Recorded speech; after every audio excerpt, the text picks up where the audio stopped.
اللہ رب العزت نے قیامت تک کے لیے نبوت کا دروازہ بند فرما دیا۔ قیامت تک نبیوں کا کام رہے گا، لیکن نیا نبی کوئی نہیں آئے گا، اور نبیوں کا کام علماء کریں گے۔ جس طرح پیغمبر کو جن مشکلات کا سامنا کرنا پڑتا تھا، علماء حق کو ان مشکلات کا سامنا کرنا پڑے گا۔ انبیاء کو مشکلات کیا تھی؟ اہل حق نبی ہوتا، اہل باطل مقابل ہوتے۔ میں ساری مشکلات کا ذکر نہیں کر رہا، جس کا تعلق المحنت سے صرف اس کا ذکر کر رہا ہوں۔ انبیاء علیہ السلام کے لیے بہت بڑی مشکل یہ تھی کہ انبیاء پر الزامات لگتے تھے، اعتراضات ہوتے تھے۔ وَكَذَلِكَ جَعَلْنَا لِكُلِّ نَبِيٍّ عَدُوًّا، نبی کے دشمن ہوتے شیاطین، اور شیاطین کا کام ہے کہ وہ اپنی اور دوسروں کی باتیں نقل کرتے ہیں، وسوسے ڈالتے ہیں، غلط باتیں منسوب کرتے ہیں۔ شیاطین کا یہ کام ہے۔ جو عالم کام کرے گا ان کو الزامات سے گزرنا پڑے گا۔ عالم پر الزام لگے تو اس کو جواب میں وہ طرز اختیار کرنا چاہیے جو انبیاء علیہ السلام نے فرمایا ہے۔ الزام کا جواب صرف اتنا ہے کہ جو صحیح اعتراض کا جواب بنتا ہے وہ جواب دے دیں، اور ذاتیات پر کیچڑ نہ اٹھا لیں، باقی خاموشی اختیار کریں۔ علماء دیوبند یہ اس دور میں انبیاء علیہ السلام کے صحیح وارث ہیں۔ جب یہ کام کریں گے تو ان پر الزام لگے گا، ہم چھوٹے ہیں، ہمارے اکابر بڑے تھے۔ اکابر علماء دیوبند کنہیں کہتے ہیں؟ حضرت شیخ الہند رحمہ اللہ تعالی اور شیخ الہند کے براہ راست شاگرد مولانا قاسم نانوتوی، مولانا گنگوہی، حاجی امداد اللہ مہاجر مکی رحمہ اللہ، یہ دارالعلوم دیوبند کے بانیان ہیں۔ ان کے نظریات اکابرین دیوبند کے نظریات ہیں۔ دارالعلوم دیوبند کا پہلا شاگرد مولانا محمود حسن ہے، جو شیخ الہند کے نام سے معروف ہے۔ ان کے جو شاگرد ہیں یہ اکابرین دارالعلوم دیوبند ہیں۔ ان کے نظریات کا نام دیوبندی نظریات ہے۔ اس کے بعد اگر کوئی شخص عقیدہ دے، وہ ان سے ملتا ہو تو دیوبندی عقیدہ ہوگا، ان سے نہیں ملتا ہوگا تو دیوبندی عقیدہ نہیں ہوگا۔ یہ خلاصہ ذہن میں رکھ لیں۔ شیخ الہند رحمہ اللہ کے براہ راست شاگرد ہیں علامہ کشمیری، حضرت تھانوی، مولانا مدنی، مفتی کفایت اللہ دہلوی، حضرت مولانا ریاض رحمہ اللہ، یہ حضرت کے براہ راست شاگرد ہیں۔ ان حضرات کے نظریات کا نام دیوبندی نظریات ہے۔ ان کے علاوہ جو نظریات ہوں گے وہ دیوبندی نظریہ نہیں ہوگا، اور ان کے بعد کے بندہ کو اختلاف کرے وہ دیوبند میں اختلاف نہیں ہوگا، دیوبند سے اختلاف ہوگا۔ دیوبند میں اختلاف ہو رہا ہے اور دیوبند سے اختلاف ہو رہا ہے۔ یہ میں اس لیے وضاحت کر رہا ہوں کہ ہمارے بہت سے حضرات کہتے ہیں کہ جی فلاں مسئلے میں دیوبند میں اختلاف ہے۔ اس مسئلے میں دیوبند میں اختلاف نہیں ہوتا، دیوبند سے اختلاف ہوتا ہے۔ مرزا غلام احمد قادیانی یہ کافر ہے، اس کے ماننے والے مرتد اور دائرہ اسلام سے خارج ہیں۔ اب اگر کوئی بندہ یہ کہے کہ جی حضور کی ختم نبوت میں امت میں اختلاف ہے، بعض حضور کو آخری نبی مانتے ہیں اور بعض نہیں مانتے، تو ہم یہ کہیں گے ختم نبوت کے مسئلے پر امت میں اختلاف نہیں ہے، امت سے اختلاف ہے۔ امت میں اختلاف ہو رہا ہے اور امت سے اختلاف ہو رہا ہے۔ اگر کوئی شخص شیخ الہند اور براہ راست ان کے شاگردوں کے خلاف عقیدہ پیش کرے اور خود کو دیوبندی کہے تو یہ آپ نے کبھی نہیں کہنا کہ اس مسئلے پہ دیوبند میں اختلاف ہے، بلکہ یہ کہنا کہ اس مسئلے میں دیوبند سے اختلاف۔ دیوبند میں اختلاف اور ہوتا ہے اور دیوبند سے اختلاف اور ہوتا ہے۔ ہمارے حضرات نے جب کام شروع کیا ہے تو ان کے خلاف جن لوگوں نے اعتراضات کیے ان میں ایک نام ہے مولانا احمد رضا خان کا۔ یہ 1906 میں ہندوستان گئے، یہ حج کے لیے مکہ مکرمہ گئے، اور مولانا احمد رضا خان نے ہمارے 4 اکابر حضرت مولانا رشید احمد گنگوہی، حضرت مولانا محمد قاسم نانوتوی، حضرت مولانا خلیل احمد سہارنپوری، اور حضرت مولانا اشرف علی تھانوی، ان چار کی عبارات کو غلط انداز میں پیش کیا۔ حضرت مولانا گنگوہی پر الزام یہ لگایا کہ انہوں نے فتاوی رشیدیہ میں لکھا ہے اللہ تعالیٰ جھوٹ بولتے ہیں۔ حضرت مولانا قاسم نودوی پر الزام لگایا کہ انہوں نے تحذیر الناس میں لکھا ہے کہ ختم نبوت زمانی ختم نہیں ہے، ختم زمانی کا انکار کیا ہے۔ یہ کہتے ہیں حضور کے بعد کسی بھی زمانے میں کوئی نبی آ سکتا ہے۔ حضرت مولانا سہارنپوری پر الزام یہ لگایا کہ ان نے براہین قاطعہ کے اندر لکھا ہے کہ نبی کریم صلی اللہ علیہ وسلم کا جو علم ہے وہ ابلیس سے کم ہے، ابلیس کا علم حضور سے زیادہ ہے۔ حضرت تھانوی پر الزام لگایا کہ انہیں حفظ الایمان کے اندر لکھا ہے کہ حضور کا علم اتنا ہے جتنا زید عمر کسی پاگل اور جانور کا، ریاض باللہ۔ یہ چار الزام لگائے۔ علماء حرمین عربی جانتے نہیں تھے، اردو عبارات تھی، انہیں غلط انداز میں ترجمہ کیا۔ ان حضرات نے فتویٰ یہ دیا کہ اگر یہ عقائد ان لوگوں کے ہیں تو یہ کافر ہیں، دائرہ اسلام سے خارج ہیں۔ احمد رضا خان نے کتاب لکھی، اس کا نام لکھا حسام الحرمین علی منہر الکفر والمین۔ حرمین کی حرم کی تثنیہ ہے، حسام کہتے ہیں تلوار کو، اور منحر کہتے ہیں یہ گلے کو، کفر کو کہتے ہیں، مین کا معنی فسق ہے، یعنی حرمین کی تلوار کفر اور فسق کی گردن پر، یہ اس نے نام رکھا حسام الحرمین علی منحر الکفر والمین، اور یہ کتاب پھیلا دی۔ جب یہ حج کے لیے مکہ مکرمہ گیا اور یہ کام اس نے کیا تو اس وقت حضرت شیخ الاسلام مولانا حسین احمد مدنی رحمۃ اللہ علیہ مدینہ منورہ میں درس حدیث دیتے تھے، اور کام اس نے اتنی چلاکی اور خفیہ انداز میں کیا کہ مدنی رحمہ اللہ کو پتہ نہیں چلا۔ جب یہ فتویٰ ہندوستان میں چھپا پھر پتہ چلا، پھر حضرت مدنی رحمۃ اللہ علیہ حرمین کے علماء سے ملاقات کرتے ہیں، ان کو اصل صورتحال سے آگاہ کرتے ہیں، تو پھر حرمین کے علماء نے 26 سوالات مولانا حسین احمد مدنی رحمہ اللہ کو لکھ کر دیے، انہوں نے دارالعلوم دیوبند بھیجے۔ ان حضرات نے 26 سوالات مولانا خلیل احمد سہارنپوری صاحب کو دیے، مولانا خلیل احمد سہارنپوری صاحب نے 26 سوالات کے جواب دیے، اور اس پر حضرت تھانوی کی تصدیق موجود ہے۔ مولانا سہارنپوری خود کتاب لکھتے ہیں، مولانا قاسم نودوی چلے گئے، ان کے بیٹے مولانا محمد احمد کی تصدیق ہے، مولانا گنگوہی فوت، ان کے بیٹے مولانا محمد مسعود احمد گنگوہی کی تصدیق ہے، شیخ الہند کی اپنی تصدیق ہے، مفتی کفایت اللہ دہلوی کی تصدیق ہے، مولانا عبدالرحیم رائے پوری کی تصدیق ہے، ان تمام مشائخ کی تصدیق موجود ہیں۔ اس کا نام تجویز کیا التصدیقات لدفع تلبیسات، کہ یہ نام یہ رکھا، لیکن جس نام سے کتاب معروف ہوئی وہ ہے المہند علی المفند۔ المہند کہتے ہیں ہندوستانی تلوار کو، اور مفند کہتے ہیں باطل کو۔ تو جس طرح انہوں نے نام رکھا حسام الحرمین، حرمین کی تلوار ہے کفر اور فسق کی گردن پر، تو انہوں نے نام رکھا کہ ہندی تلوار ہے ایک باطل کی گردن پر، باطل پر تلوار چلی ہے۔ تو یہ مختصر خلاصہ ہے المہند کا، ذہن نشین فرما لیں۔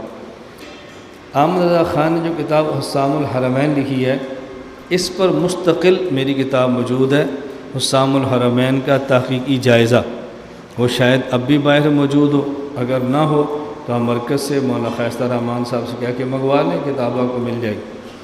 پھر المہند پر بعض لوگوں نے اعتراضات کیے، اس کا ہم نے جواب دے دیا ہے، المہند علی المفند پر اعتراضات کا تحقیقی جائزہ، وہ بھی چھپ گئی ہے، اس پر اعتراضات کے جواب بھی آگے ہیں، آپ وہ کتاب بھی رکھ لیں، آپ کو وہ بھی مل جائے گی۔ اس کے بعد اب یہ المہند کے حوالے سے صرف ایک دو باتیں سن لیں۔ میں گزارش کیا کرتا ہوں، ایک جملہ میں اکثر اپنے عقائد کی گفتگو میں عرض کرتا ہوں کہ ہمارا مخالف، اس نے ہماری عبارت کو نہیں سمجھا، اس لیے ہم پر اعتراض کرتا ہے، اور ہم نے اپنی عبارت کو نہیں سمجھا اس لیے ہم جواب نہیں دے سکتے، دونوں ایک طرح کے۔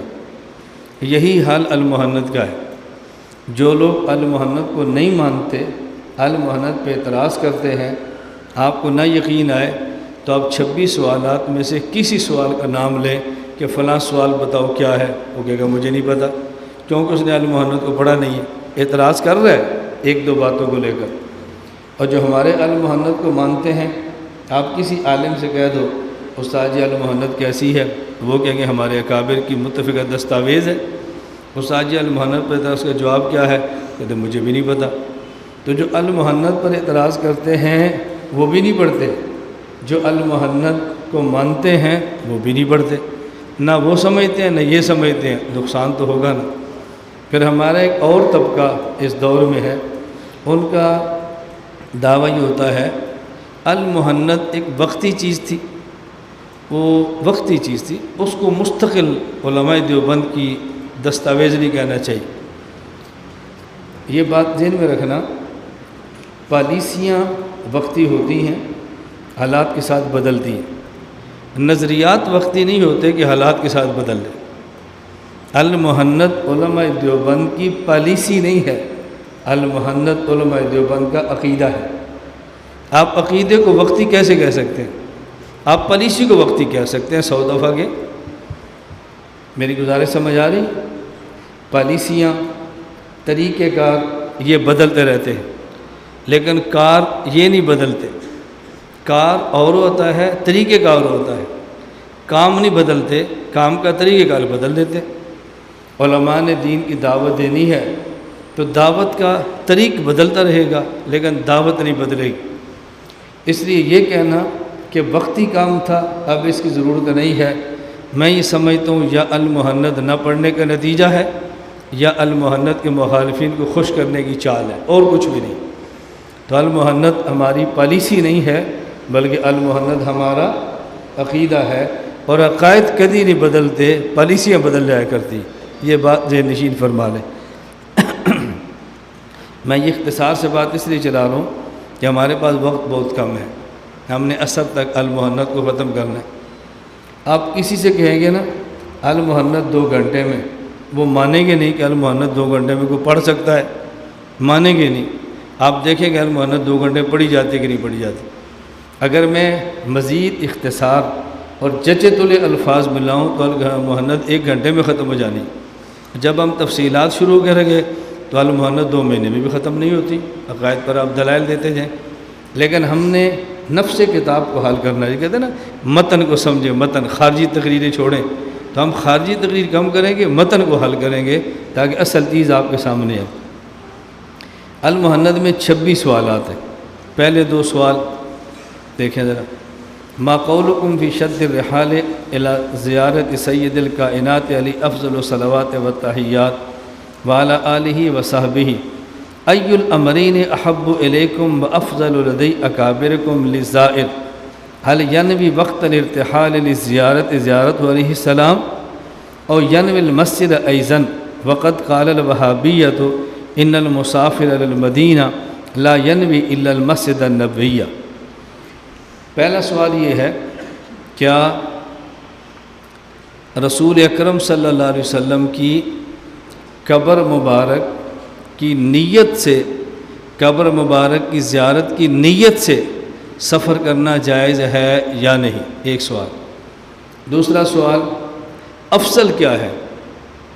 کیا آپ مسجد نبی کی نیت سے زیارت کریں اور ساتھ روزے کی نیت بھی کریں، یا آپ روزے کی نیت سے سفر کریں اور ساتھ مسجد کی نیت بھی کریں؟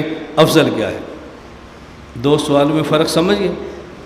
نمبر 1، کیا روضہ اقدس کی زیارت کی نیت سے سفر کرنا ٹھیک ہے؟ اگر ٹھیک ہے تو پھر سوال یہ ہے، آدمی مسجد نبی کی زیارت کی نیت سے سفر کرے اور ساتھ روزے کی نیت بھی کر لے، یا روزے کی نیت سے سفر کرے اور ساتھ مسجد نبی کی نیت کی زیارت کی نیت بھی کر لے؟ تمہارے یہاں افضل کیا ہے؟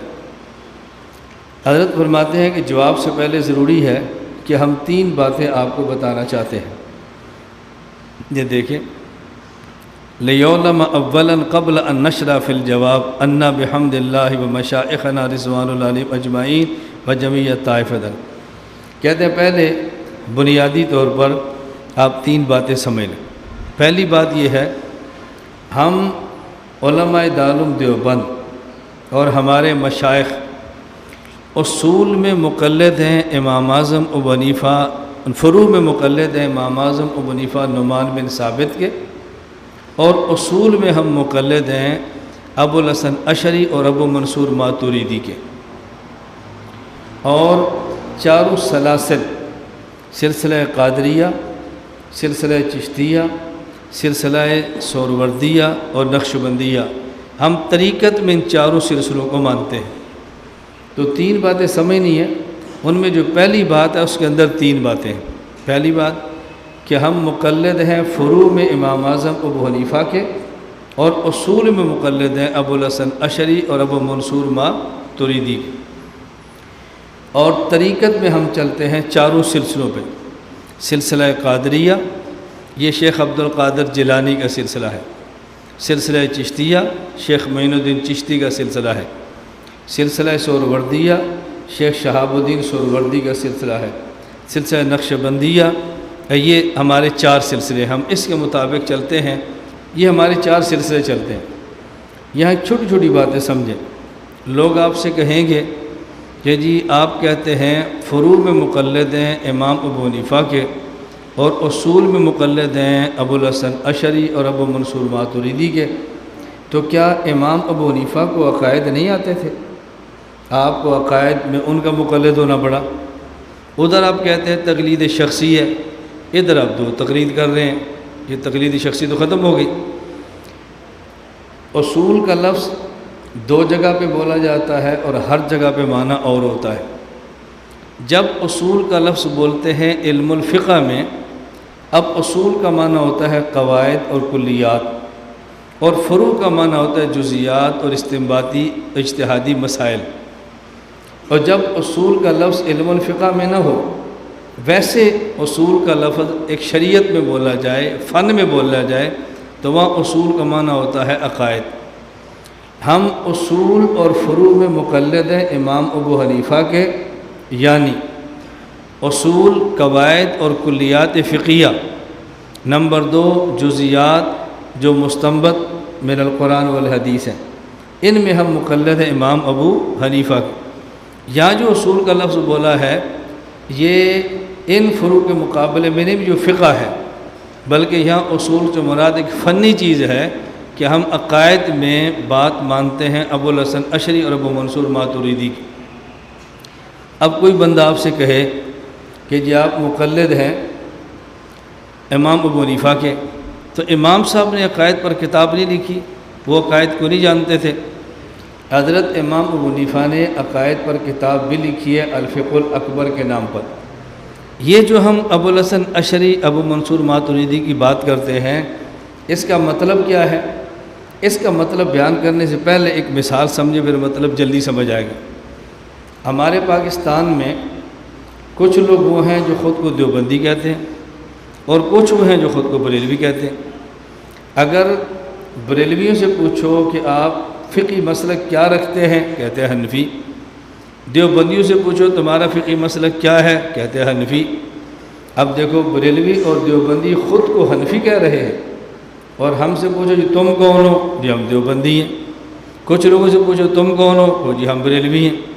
بھئی بریلوی اور دیوبندی میں فرق کیا ہے؟ مانتے دونوں فقہ حنفی کو ہیں، لیکن فقہ حنفی کے بعض مسائل کی تشریح وہ ہے جو احمد رضا خان نے کی ہے، اور بعض تشریحات وہ ہیں جو علماء دیوبند نے کی ہیں۔ ہم جب خود کو دیوبندی کہتے ہیں، اس کا معنی یہ نہیں کہ امام ابو حنیفہ کو چھوڑ کر علماء دیوبند کے مقلد ہیں۔ اس کا معنی یہ ہے کہ امام ابو حنیفہ کی فقہ کی جو تشریح علماء دیوبند کرتے ہیں ہم اس کو مانتے ہیں، وہ تشریح نہیں مانتے جو علماء بریلوی کرتے ہیں۔ یہ بات سمجھ آ گئی؟ اب سمجھے ہم ابو الحسن اشعری اور ابو منصور ماتوریدی کے عقائد مکلف ہے۔ اس کا معنی یہ ہے حضرت امام اعظم ابو حنیفہ رحمۃ اللہ علیہ کے دنیا سے تشریف لے جانے کے بعد، بلکہ ائمہ اربعہ کے تشریف لے جانے کے بعد، حضرت امام ابو حنیفہ 80 میں پیدا ہوتے ہیں، 150 میں وفات پاتے ہیں۔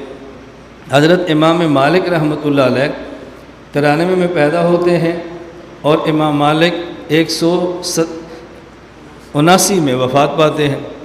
امام شافعی 150 میں پیدا ہوتے ہیں، 204 میں وفات پاتے ہیں۔ امام احمد 164 میں پیدا ہوتے ہیں، 241 میں دنیا سے جاتے ہیں۔ اور امام ابو الحسن اشعری یہ پیدا 260 میں ہوتے ہیں۔ امام احمد بن حنبل سب سے آخر میں، وہ وفات پاتے ہیں 241 میں، اور ابو الحسن اشعری پیدا ہوتے ہیں 260 میں، وفات پاتے ہیں 324 کے اندر۔ امام ابو منصور ماتریدی کی ولادت مجھے تو کہیں نہیں ملی، لیکن ان کی جو وفات ہے وہ 333 ہجری میں ہے۔ تو یہ دونوں حضرات ائمہ اربعہ کے بعد کے ہیں۔ ائمہ اربعہ کے وفات پا جانے کے بعد فتنہ معتزلہ شروع تو ان کے دور میں تھا، کیونکہ سب سے پہلا معتزلی یہ واصل بن عطا ہے جو حضرت حسن بصری کا شاگرد تھا، اور ان کی کلاس میں ان کے عقائد کے خلاف اردو کرتا تھا، تو اللہ نے فرمایا ھذا رجل قد اعتزل عنا، یہ ہم سے الگ ہو گیا۔ اب حضرت حسن بصری کی وفات ہو رہی ہے 110 ہجری میں، امام صاحب 150 میں، تو اس کا معنی کہ فرقہ معتزلہ تو امام صاحب کے دور میں تھا نا۔ لیکن ائمہ اربعہ کے جانے کے بعد جب فرقہ معتزلہ نے زور پکڑا ہے، اہل سنت والجماعت کے عقائد کی غلط تشریح کی ہے، تو ان کا سب سے پہلے رد کیا ہے امام ابو الحسن اشعری رحمہ اللہ تعالیٰ نے۔ یہ حنبلی تھے، ان کے مزاج میں سختی تھی چونکہ ان سے ٹکر براہ راست تھی، اور ابو منصور ماتریدی کے مزاج میں شدت نہیں تھی، کچھ نرمی تھی، اس لیے ان کا مزاج امام صاحب والا تھا۔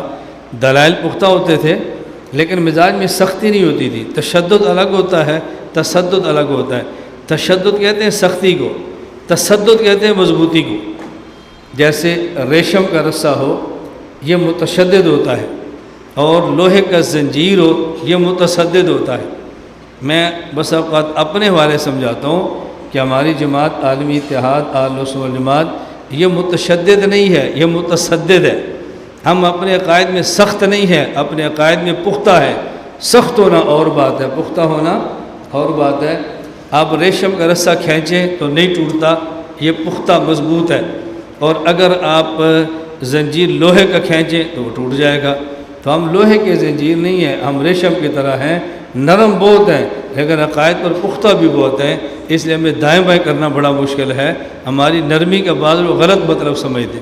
خیر میں عرض ہی کر رہا تھا، ابو الحسن اشعری، امام ابو منصور ماتریدی اہل سنت والجماعت کے عقائد کی، یا یوں کہہ لیں کہ شریعت کے عقائد کی ایک تشریح وہ ہے جو معتزلی کرتے ہیں، اور ایک تشریح وہ ہے جو ابو الحسن اشعری ابو منصور ماتریدی کرتے ہیں۔ جب ہم کہتے ہیں اصول میں اشعری یا ماتریدی ہے، اس کا معنی یہ ہے کہ جس دور میں معتزلہ اور اہل سنت کی باہمی عقائد کی جنگ تھی، ہم نے اس دور میں جو تشریحات آئی ہیں ابو الحسن اشعری کے لیے ہے، معتزلہ کے لیے نہیں۔ تو امام ابو الحسن اشعری کے اصول میں مقلد ہونے کا معنی امام ابو حنیفہ کے مقابلے میں نہیں ہے، بلکہ معتزلہ کے مقابلے میں۔ جس کے مقابلے میں اب یہ ذہن میں نکل جائے کہ جی امام صاحب کے عقیدے پر کتاب نہیں، اور یہ بھی نکل جائے ہم عقائد میں امام ابو حنیفہ کو نہیں مانتے بلکہ اشعری ماتریدی کو مانتے ہیں، اس کا معنی یہ ہے حضرت امام صاحب کے دنیا سے تشریف لے جانے کے بعد جب اہل اسلام کے عقائد سے ٹکر لی ہے معتزلہ نے، تو ان کے مقابلے میں جو اشعری اور ماتریدی تھے، ہم اس دور کے اعتبار سے اشعری اور ماتریدی کی بات مانتے ہیں، عقائد میں معتزلہ کی بات کو نہیں مانتے۔ یہ ذہن میں آ گئی بات۔ اور ہم باقی جو 4 سلسلے ہیں میں نے عرض کیا، ہم اس میں شیخ عبد القادر جیلانی، حضرت خواجہ معین الدین چشتی، اور اسی طرح صحاب الدین سہروردی اور شیخ نقش بند، ہم انہی کو مانتے ہیں، اور انہی میں ہمارے بیعت بھی چلتی ہے 4 سلسلوں میں۔ یہ بہت بات کے ہمارے مشائخ ہیں۔ نمبر 2، حضرت فرماتے ہیں جب ہم کسی مسئلے پر بات کرتے ہیں، دلیل قرآن سے دیتے ہیں، سنت سے دیتے ہیں، اجماع سے دیتے ہیں، مجتہد کا قول یعنی اجتہاد پیش کرتے ہیں، یہ ہمارے 4 دلائل ہیں، اور ہم کسی بات پر ضد نہیں کرتے۔ اگر کوئی ہماری دلیل غلط ثابت کر دے تو ہم اس کو چھوڑ دیتے ہیں، ہمارے غلط ثابت کر دے تو ہم چھوڑ دیتے ہیں، ہم ضدی نہیں ہیں۔ اس لیے جو ہم نے عقائد لکھے ہیں، اگر ان میں کسی کو آپ دلیل کے خلاف پیش کریں گے ہم رجوع کر لیں کہ ہم اس کے اوپر ضد نہیں کریں گے۔ اور تیسری بات یہ لکھی کہ یہ جو تم نے کہا کہ وہابیہ کا عقیدہ ہے، ہندوستان میں شروع میں وہابی اسے کہا جاتا کہ جو تقلید کا انکار کرتا، یعنی کہتے ہیں وہابی۔ بعد میں لفظ وہابیت کے معنی میں کچھ وسعت آ گئی تو وہابی انہیں کہنے لگے جو سنت کا اہتمام کرتے، بدعات کا رد کرتے، اور بعد میں مزید وسعت آئی تو جو لوگ سود اور منکرات پہ رد کرتے لوگ ان کو وہابی کہتے۔ اب ہمارے اکابر نے لکھا کہ ہم وہ وہابی نہیں ہیں جو آپ کو سمجھایا جا رہا ہے کہ تقلید کے منکر ہیں، ہم وہ وہابی نہیں ہیں۔ ہندوستان میں وہابی اسے کہتا جو منکر تقلید ہوتا، اور بعد میں وہابی لفظ میں وسعت آ گئی اسے کہتے جو تقلید کا منکر ہوتا، سنت کی اتباع کرتا، اور پہلے تقلید کے منکر کو، پھر وسعت آ گئی اسے کہتے جو متبع سنت ہوتا اور بدعات کا رد کرتا۔ تو پہلے منکر تقلید کو کہا جاتا تھا۔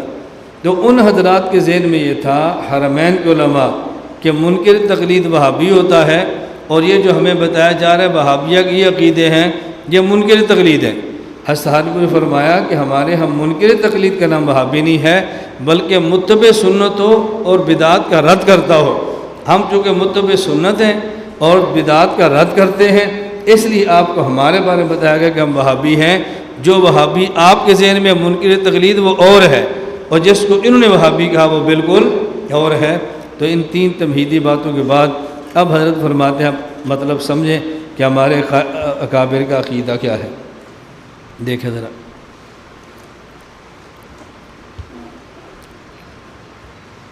توضیح الجواب، عندنا وعند مشایخنا زیارت قبر سید المرسلین من اعظم القربات و اہم المصوبات۔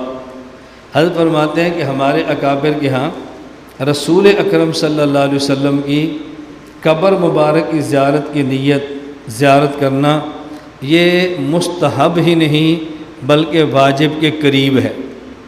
خواہ اس کے لیے آدمی کو سواری کے ذریعے جانا پڑے، مال خرچ کرنا پڑے، مشقت کرنی برداشت کرنی پڑے، تب بھی آدمی کو رسول اکرم صلی اللہ علیہ وسلم کی قبر مبارک کی زیارت کرنی چاہیے۔ اور ہمارے اکابر کا عقیدہ یہ ہے وَيَنْوِي وَقْتَ الْإِرْتِحَالَةِ زِيَارَتَهُ عَلَيْهِ أَلْفَ أَلْفِ تَحِيَّةٍ وَسَلَام وَيَنْوِي مَعَهَا زِيَارَةَ مَسْجِدِهِ، کہ جب جائیں تو نیت کریں حضور کی قبر کی زیارت کی، اور ساتھ مسجد نبی کی نیت بھی کر لیں۔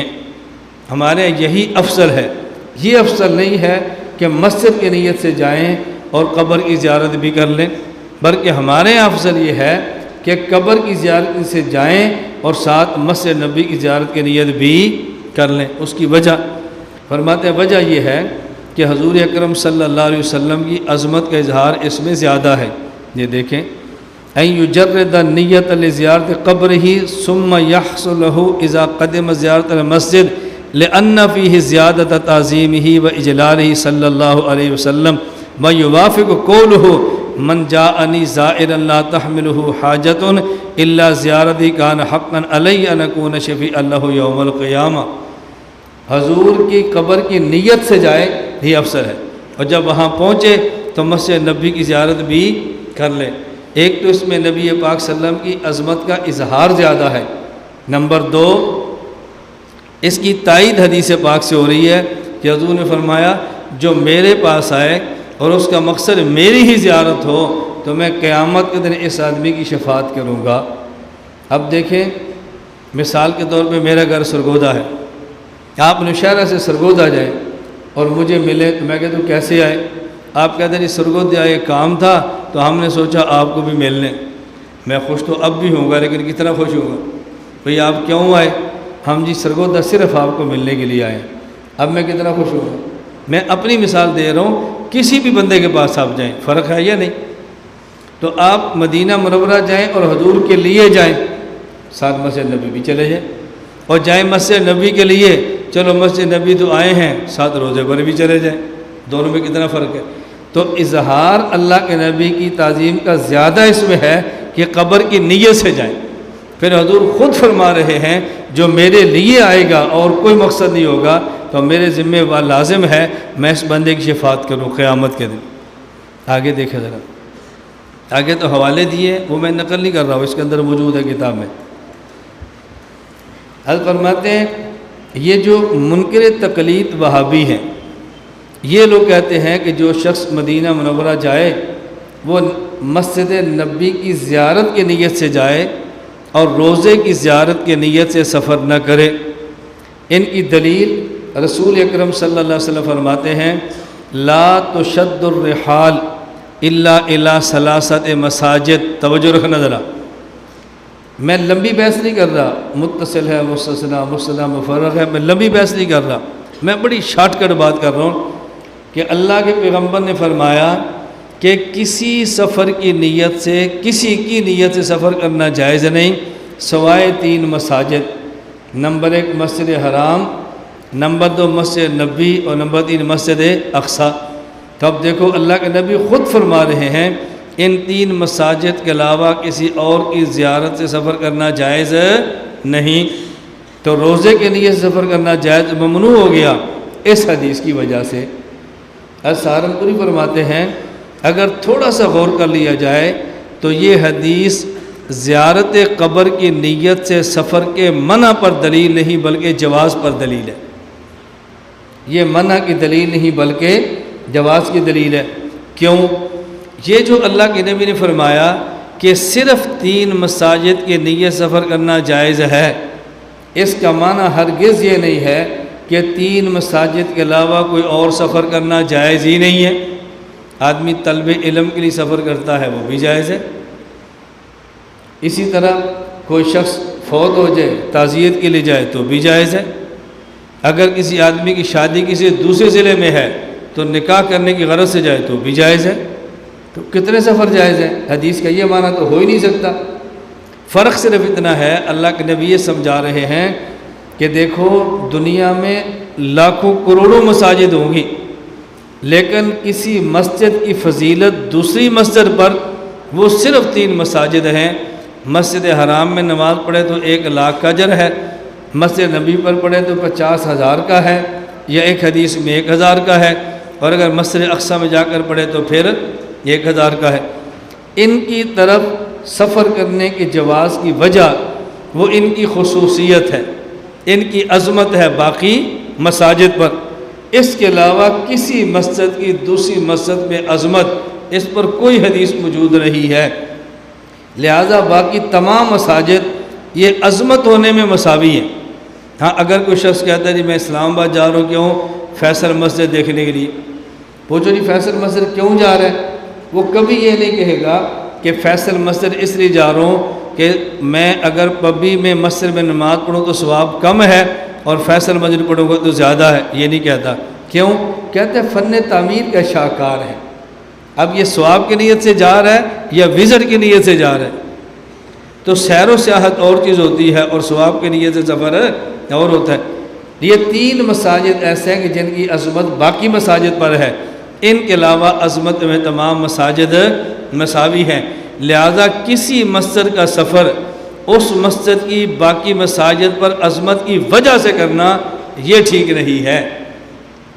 یہ آپ بات سمجھ لیں گے نا؟ تو میں نے تھوڑی سی بات مزید کھول دی ہے۔ آپ کہاں جا رہے ہیں؟ شاہی مسجد لاہور۔ کیوں؟ وہاں ثواب زیادہ ملتا ہے، اللہ کے نبی نے منع نہیں کیا۔ آپ کے نبی، اللہ کے نبی نے منع کیا ہے کہ کسی مسجد کو باقی مساجد پر آپ افضل سمجھیں اس لیے سفر کریں، یہ تو ٹھیک نہیں ہے۔ اور میں افضل سمجھ کر سفر نہیں کر رہا، میں تو مسلمانوں کی تاریخی مسجد ہے اس وجہ سے دیکھنے کے لیے جا رہا ہوں۔ اب دیکھو بات بالکل بدل گئی ہے نا، نہ بدعت کہہ سکتے ہیں، گناہ کہہ سکتے ہیں، نہ اس کو منع کہہ سکتے ہیں۔ اب حضرت فرماتے ہیں یہ حدیث روزے کی زیارت کی نیت سے سفر کرنے کے جواز پر دلیل کیوں ہے؟ ان 3 مساجد کی زیارت کی نیت سے سفر کرنا جائز اس وجہ سے ہے کہ یہ 3 مساجد باقی مساجد سے اعلیٰ ہیں، لہٰذا اگر کوئی چیز ان سے بھی اعلیٰ ہو تو اس کی زیارت کرنا بطریق اولیٰ جائز ہوگا۔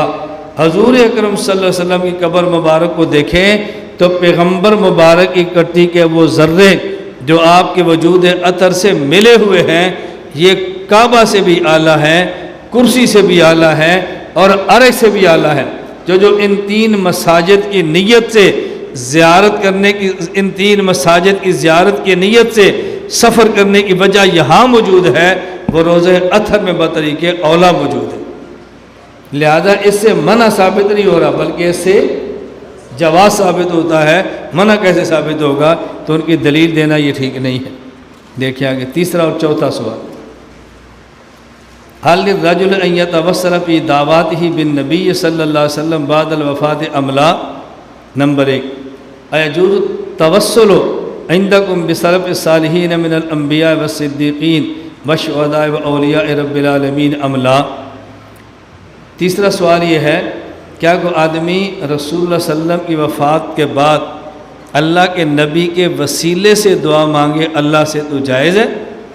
چوتھا سوال، کیا اللہ کے نبی کے علاوہ، خاتم الانبیاء کے علاوہ باقی انبیاء، صحابہ، صالحین اور شہداء، ان کے وسیلے سے دعا مانگے تو جائز ہے؟ تو 2 سوال الگ الگ ہیں۔ نمبر 1، خاتم الانبیاء کی وفات کے بعد ان کے توسل سے دعا مانگنا۔ نمبر 2، حضور پاک کے علاوہ باقی انبیاء، صحابہ، شہداء اور صالحین کے وسیلے سے دعا مانگنا جائز ہے یا جائز نہیں؟ حل فرماتے ہیں، دیکھو تیسرے اور چوتھے سوال کا ایک ہی جواب ہے۔ جس طرح حضور اکرم صلی اللہ علیہ وسلم کی زندگی میں آپ کے توسل سے دعا مانگنا جائز تھا، آپ کی وفات کے بعد بھی آپ کے وسیلے سے دعا مانگنا جائز ہے۔ اللہ کے نبی کے بعد باقی انبیاء، صحابہ، شہداء اور صالحین، ان کے توسل سے ان کی زندگی میں دعا مانگنا بھی جائز ہے، اور ان کے توسل سے ان کی وفات کے بعد بھی دعا مانگنا جائز ہے۔ یہ تو ہے ہمارا عقیدہ۔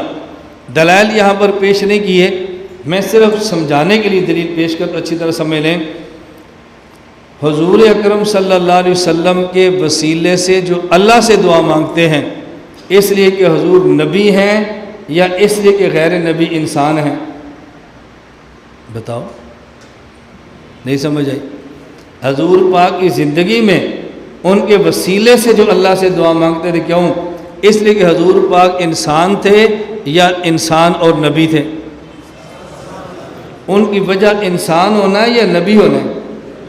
تو جب آپ دنیا سے چلے گئے، نبوت ختم ہو گئی یا باقی ہے؟ تو جو دعا مانگنے کی وجہ تھی وہ جس طرح حیات میں تھی، وفات کے بعد بھی ہے، اب کیوں جائز نہیں ہے؟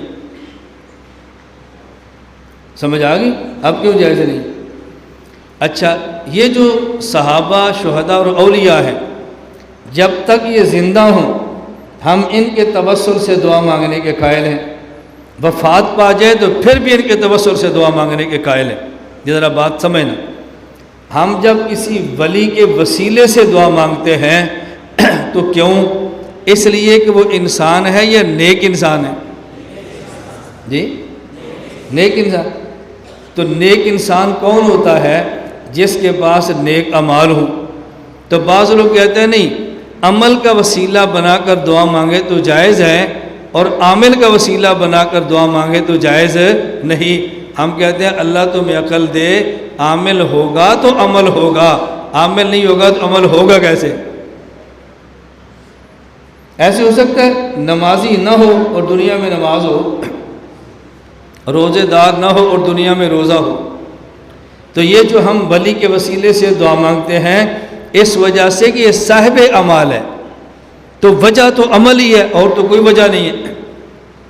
پھر بعض لوگ کہتے ہیں کہ نہیں، اگر یہ ولی زندہ ہو اس کے وسیلے سے دعا مانگ لیں، اور جب وفات پا جائے تو اس کے وسیلے سے دعا نہ مانگیں۔ اللہ پاک سمجھ عطا فرمائے۔ اب بتائیں، جو نبی ہے اس کی نبوت پر تو ہمارا عقیدہ ہے، اللہ نبوت دیتے ہیں تو پھر واپس لیتے نہیں ہیں، لیکن نبی کے علاوہ جو اولیاء ہیں ان کے بارے میں ہمارا عقیدہ تو یہ نہیں ہے کہ جو ولی بن گیا تو ولایت پر ہی مرے گا، ہے عقیدہ؟ یہ ہمارا عقیدہ نہیں ہے۔ ہو سکتا ہے ولی ہو اور بعد میں کافر ہو جائے، ہو سکتا ہے نیک ہو بعد میں برا ہو جائے، ہمارا عقیدہ نا۔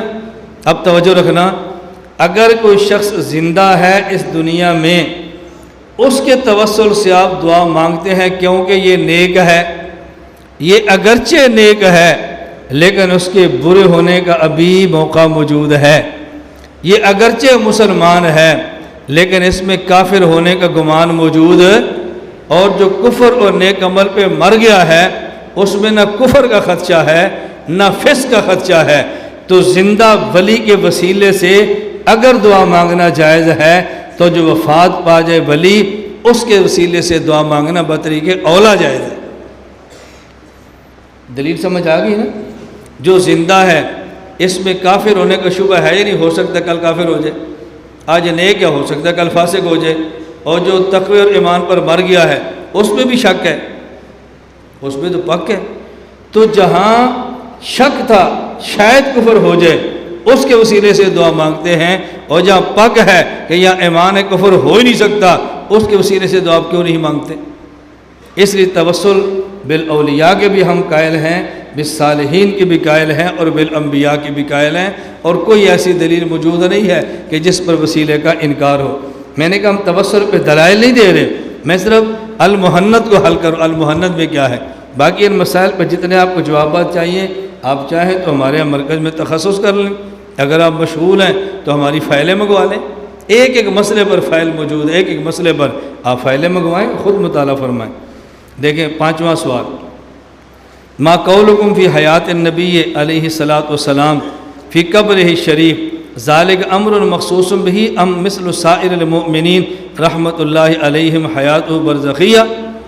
5واں سوال یہ ہے کہ تم جو قبر میں اللہ کے نبی حضرت محمد صلی اللہ علیہ وسلم کو زندہ مانتے ہو تو کیا یہ حیات خصوصیت نبی کی ہے یا یہ حیات تمام مومنین کو حاصل ہے، اور کیا یہ حیات برزخی ہے؟ آپ کون سی حیات مانتے ہو؟ جواب ذرا عبارت دیکھ کر سمجھیں۔ عندنا و عند مشائخنا حضرت الرسالت صلی اللہ علیہ وسلم حی فی قبر شریف و حیات صلی اللہ علیہ وسلم دنیویت مغین غیر تکلیف۔ ہم اللہ کے نبی کو قبر میں زندہ مانتے ہیں اور حیات آپ کی دنیاوی ہے، حیات آپ کی، توجہ رکھنا، دنیاوی حیات کا معنی یہ ہے کہ آپ کا دنیا والا جسم زندہ ہے۔ دنیاوی حیات کا معنی بولو، دنیا والا جسم، یہ ہم دنیاوی کا معنی کر رہے ہیں، لوگ ہمارے اوپر مسلط کرتے ہیں یہ حیات دنیاوی مانتے ہیں۔ دیکھو جب دنیا میں ہے ہی نہیں حیات دنیاوی ہوگی کیسے؟ جب دنیا میں ہے ہی نہیں حیات دنیاوی ہوگی کیسے؟ اور جب حیات دنیاوی ہم کہتے ہیں یہ ہماری اصطلاح ہے تو معنی ہم سے سمجھو نا، اصطلاح ہماری یا وضاحت تم کرتے ہو، اسے کہتے ہیں تجیح القائل بما لا یرضی بہ القائل، جو ہماری مراد نہیں ہے وہ تم ہمارے اوپر مسلط کیسے کرتے ہو؟ ہم جب پیغمبر کی حیات کو دنیاویہ کہتے ہیں تو ہماری مراد کیا ہے؟ دنیا میں زندہ ہیں یا دنیا والا جسم زندہ ہے؟ دنیا والا۔ آگے دیکھیں، من غیر تکلیف، یہ دنیا والا جسم زندہ ہے لیکن اب مکلف نہیں ہے کہ روزہ رکھے نماز پڑھے، مکلف نہیں۔ تکلیف کا معنی اچھی طرح سمجھ لیں، امور تکلیفیہ شریعت میں ان امور کو کہتے ہیں جن کے کرنے پر ثواب ملے اور نہ کرنے پر عذاب ملے۔ یہ امور کون سے ہیں؟ تکلیفیہ۔ یہ میں نے کیوں کہا؟ یہ سمجھیں گے تو اشکالات ختم ہو جائیں۔ بعض امور تکلیفیہ ہیں اور بعض امور تلذذیہ ہیں۔ تلذذیہ ان امور کو کہتے ہیں کہ جن کے کرنے پر مزہ آئے اور نہ کرنے پر مزہ نہ ہو، اس کا ثواب اور عذاب سے کوئی تعلق موجود نہیں۔ مثال سمجھیں، رمضان کی افطاری کا وقت ہو اور آپ کے پاس پانی بھی ہو اور جان بوجھ کے نہ پیے کہ روزہ لمبا کرنا ہے، ثواب ہوگا یا گناہ ہوگا؟ جی گناہ ہوگا۔ توجہ رکھنا، افطاری کا وقت ہے، پانی موجود ہے پھر بھی نہیں پیتے، کھانے کی چیز موجود ہے پھر بھی نہیں کھاتے۔ اب وقت افطار کھانا اور پینا امر تکلیفی ہے، کھائیں گے تو ثواب اور نہ کھائیں گے تو عذاب، گناہ۔ اور اگر آپ کے یہاں تراویح ہو اور تراویح کے بعد اعلان ہو کہ ہمارے یہاں تراویح کے بعد فریشمنٹ ہوتی ہے، ہم آئس کریم دیتے ہیں، ہمارے ہاں کولڈ ڈرنک ہوتا ہے، اب تراویح کے بعد آئس کریم آ جائے، اس آئس کریم کو کھائیں گے تو ثواب ملے گا؟ بولو، نہیں کھائیں گے تو گناہ ملے گا۔ تو کھائیں گے تو پھر کیا ملے گا؟ لذت، اور نہیں کھائیں گے تو اب ہم کہیں گے بوقت افطار کھانا اور پینا یہ امر تکلیفی ہے، اور بعد تراویح کھانا اور پینا یہ امر تلذذی ہے۔ اب امر تکلیفی الگ ہوتا ہے، امر تلذذی الگ ہوتا ہے۔ پیغمبر دنیا میں نماز پڑھتا ہے، یہ نماز تکلیفی ہوتی ہے، اور نبی قبر میں نماز پڑھتا ہے، وہ نماز تلذذی ہوتی ہے۔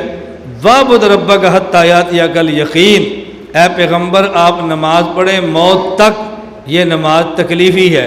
الانبیاء احیاء فی قبورہم یصلون، قبر میں نبی نماز پڑھتا ہے، وہ نماز تلذذی ہے۔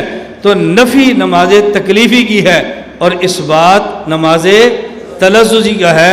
در تناقض ہشت وحدت شرط داں، وحدت موضوع محمول و مکان، ہر بات کو تناقض نہ کہا کرو، یہ حدیث قرآن کے خلاف ہے۔ قرآن نماز کی نفی کر رہا ہے، حدیث میں نماز کے ثبات ہو رہا ہے۔ خدا تمہیں عقل عطا فرمائے، قرآن جس نماز کی نفی کرتا ہے وہ نماز تکلیفی ہے، اور حدیث میں جس نماز کے ثبات ہے وہ نماز تلذذی ہے۔ تکلیفی اور ہوتی ہے، تلذذی اور ہوتی ہے۔ تعارض کیسے ہو گیا؟ اب سمجھو ذرا، من غیر تکلیفن، بات سمجھ آ گئی؟ دیکھنا، وہی مختصۃ بہ صلی اللہ علیہ وسلم بجمیع الانبیاء صلوات اللہ علیہم والشہداء، یہ خاص ہے انبیاء کے ساتھ اور شہداء کے ساتھ۔ کون سی حیات؟ دنیاوی۔ کون سی حیات؟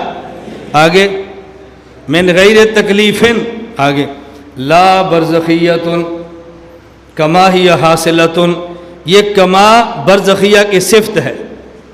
کما برزخیہ کی ایسی برزخی نہیں ہے جو حاصل ہے تمام مومنین کو، بلکہ تمام لوگوں کو۔ پیغمبر کی حیات قبر میں دنیاوی ہے، ایسی برزخی نہیں ہے جو سب کو حاصل ہے۔ تو حیات برزخی کی نفی ہے یا برزخیت کما کی نفی ہے؟ نہیں سمجھے؟ برزخیہ موصوف ہے نا، اور کما ہی حاصلت یہ لا برزخیہ۔ ہم قبر میں حیات برزخی نہیں مانتے۔ کون سی؟ وہ حیات جو عام مسلمان کو ہے، وہ حیات جو عام آدمی کو ہے۔ تو برزخیہ موصوف ہے، کما ہی حاصلت اس کی صفت ہے۔ اب مجھے بتاؤ، اگر لا برزخیہ ہوتا اور صفت نہ ہوتی، اسے کہتے ہیں مطلق۔ برزخیہ کے ساتھ کما گیا تو برزخیہ مقید۔ مطلق کی نفی سے مقید کی نفی ہوتی ہے، مقید کی نفی سے مطلق کی نفی نہیں ہوتی۔ بات سمجھ آ رہی ہے؟ میں مثالیں نہیں دے رہا کہ آپ طلبہ آئیں ان باتوں کو سمجھ دیں کہ میں مثالیں دے دے کے اصول پیش کرتا۔ میں گزارش کر رہا ہوں، یہ میں کیوں کہہ رہا ہوں؟ آج کے دور میں دھوکہ دیتے ہیں یہ المحنت کے منکر، وہ تمہیں کہیں گے المحنت کا عقیدہ تو تمہارا بھی نہیں ہے، تمہارا عقیدہ ہے کہ نبی کے یاد برزخی ہے، اور المحنت میں لکھا ہے دنیویت لا برزخیت، دنیویت لا برزخیت۔ المحنت میں برزخیت کا انکار ہے، اور تم تو برزخی مانتے ہو، تم کیسے المحنت والے ہو؟ اب بتاؤ، برزخیت کا انکار ہے؟ نہ، انکار کس کا ہے؟ برزخیت کما ہی حاصلت۔ ہم وہ برزخی حیات نہیں مانتے جو عام انسان کو حاصل ہے، بلکہ نبی کی برزخ حیات خاص اور ممتاز حیات ہے۔ اب بات سمجھنا ذرا، قبر کی حیات نبی کی، اس کا ایک نام ہے حیات دنیاوی، اس کا مطلب دنیا والا جسم۔ اس کا دوسرا نام ہے حیات برزخی، اس کا معنی عالم برزخ میں۔ اس کا تیسرا نام ہے حیات حسیہ، اس کا معنی حیات کو محسوس بھی کرتے ہیں۔ اس کا ایک معنی حیات روحانیہ، یعنی اصل روحانی حیات ہے اور طبعاً جسمانی حیات ہے۔ اور اس کا نام ہے حیات جسمانی، یعنی دنیا والے جسم کو حیات حاصل ہے۔ دنیاویہ کا معنی دنیا والا جسم، برزخیہ کا معنی عالم برزخ میں، اور حسیہ کا معنی حیات محسوس کرتے ہیں۔ روحانیہ کا معنی اصلاً حیات روح کی ہے، طبعاً جسم کی ہے، اور حیات جسمانیہ کا معنی کہ دنیا والا جسم زندہ ہے۔ یہ بات سمجھ آ گئی؟ برزخ کا معنی سمجھیں، برزخ کسے کہتے ہیں؟ یہ بات میں کیوں کہہ رہا ہوں؟ آپ کہتے ہیں جی برزخ میں عذاب ہوتا ہے، فرعون کو تو نہیں ہو رہا برزخ میں، فرعون تو دنیا میں ہے، وہ تو برزخ میں ہے ہی، جس کو برزخ نصیب نہ ہو اس کو پھر عذاب نہیں ہوگا۔ دنیا میں ایسا کوئی بندہ نہیں جس کو برزخ نصیب نہ ہو۔ یہ وہ اعتراض کہ برزخ کا معنی نہیں آتا۔ برزخ کا معنی ہوتا ہے ظرف زمان اور ظرف مکان، اس کا مجموعہ برزخ ہے۔ ظرف مکان سے مراد 7 زمینوں سے نیچے سجین، آسمان سے اوپر علیین، سجین سے لے کر علیین تک کا مکان اور موت سے لے کر حشر تک کا زمان، اس کا نام ہے برزخ۔ سجین سے لے کے علیین تک کا مکان اور موت سے لے کے حشر تک کا زمان، اس کا نام ہے برزخ۔ تو کوئی ایسا بندہ ہے جو اس سے باہر نکل جائے تو پھر برزخ کیوں نہیں ملتی؟ اب میں پھر کہتا ہوں نا، میں نے المحند حل کرنی ہے، ورنہ میں اس پہ بات شروع کرتا، برزخ اور قبر آپ کو سمجھ آتی اور سارے اشکال دفع ہو جاتے۔ ہم نے رکھا ہے 31 اکتوبر زور سے لے کے 2 نومبر عشاء 8 بجے تک اپنے یہاں مرکز میں ہم نے پہلی دفعہ 3 دن علماء کا دورہ تربیہ رکھا ہے، اور ہم کوشش کریں کہ ہر سال 3 دن علماء کو بلائیں اور اس طرح کی عبارات بھی اس کے اندر حل ہوگی، وہاں پہ تفصیل سے بات ہوتی ہے، میں صرف اس پہ بات کر رہا ہوں۔ ذرا آگے دیکھیں،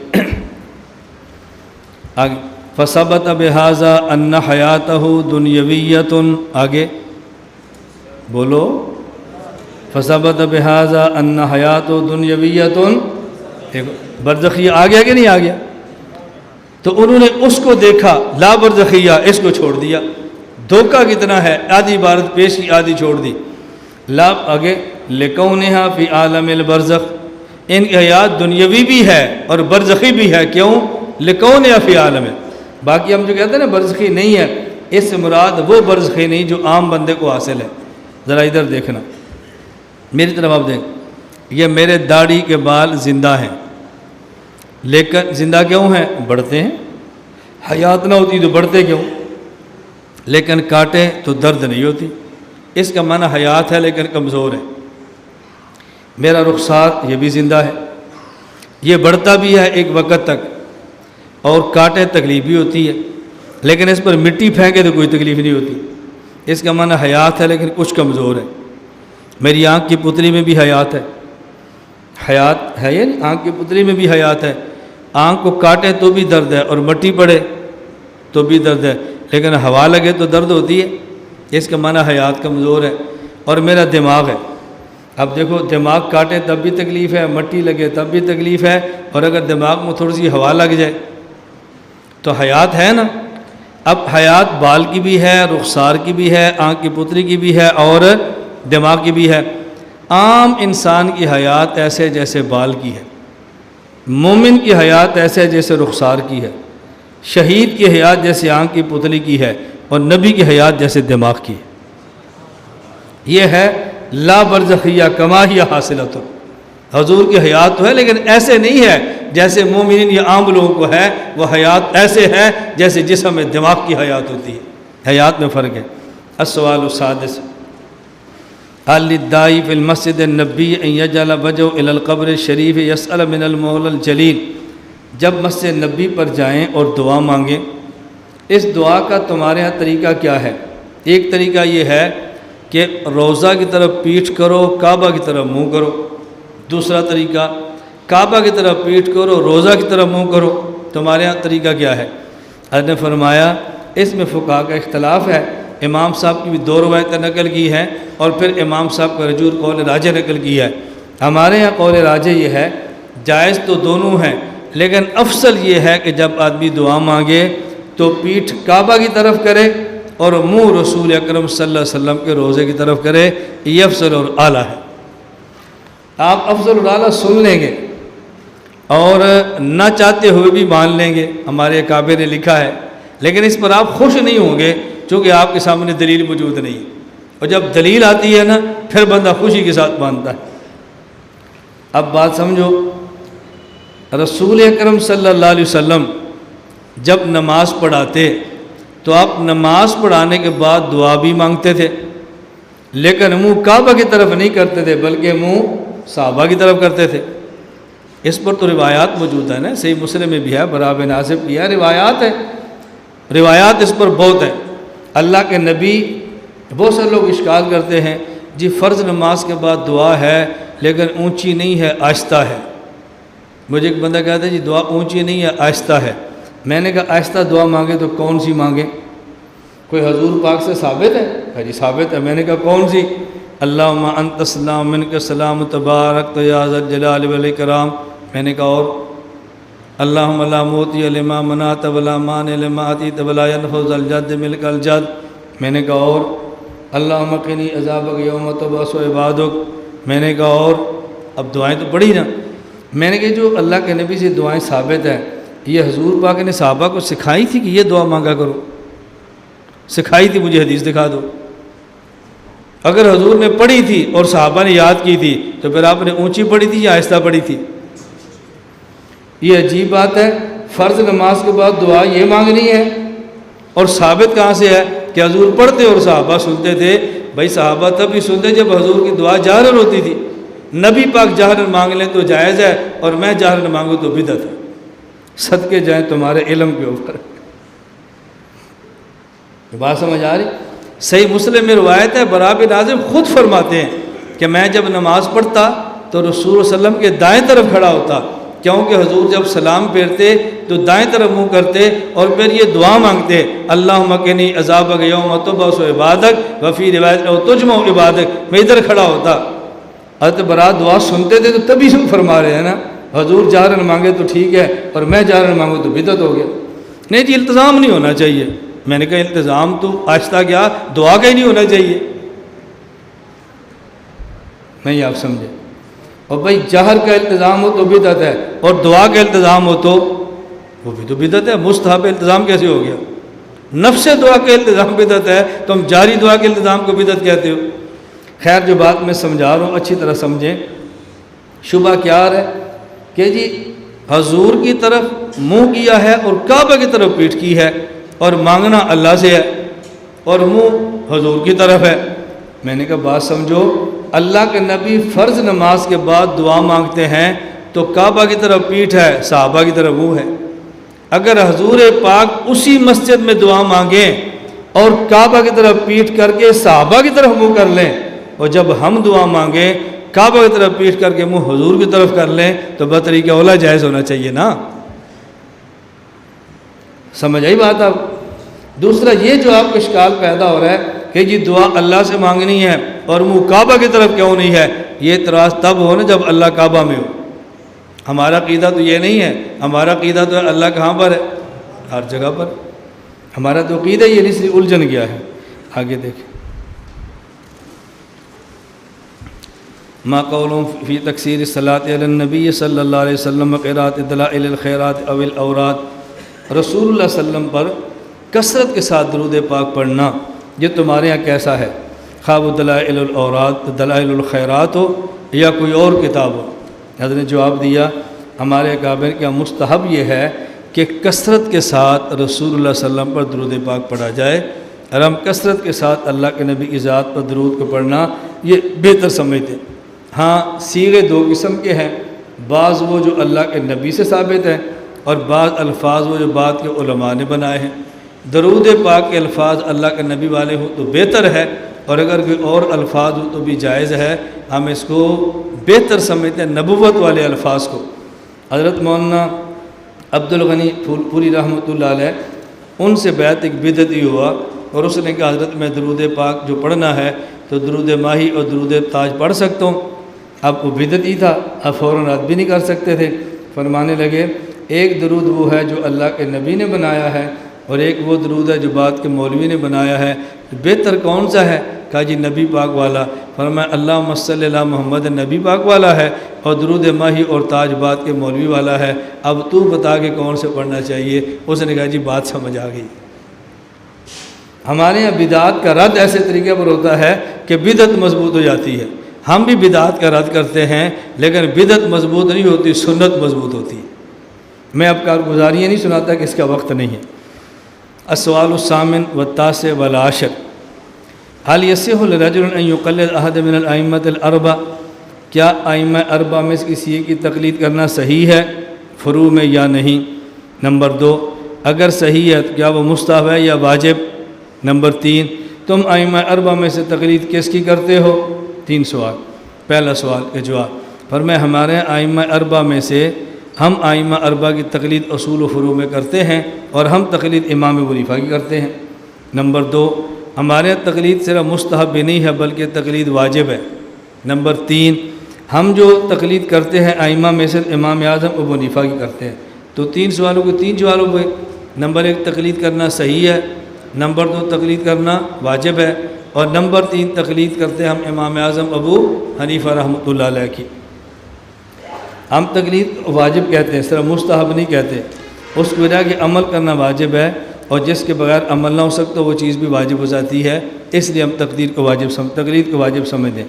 میں ساتھی کو سنایا کرتا ہوں کہ میں ایک مرتبہ یہاں سندھ میں میرا ایک مسجد میں بیان تھا، خیر پور میرس میں، تو بیان کے بعد خیر مقلد 2-3 آ گئے، تقلید واجب ہے، میں نے کہا واجب ہے، نہ کرے تو گناہ ہے، میں نے کہا گناہ ہے۔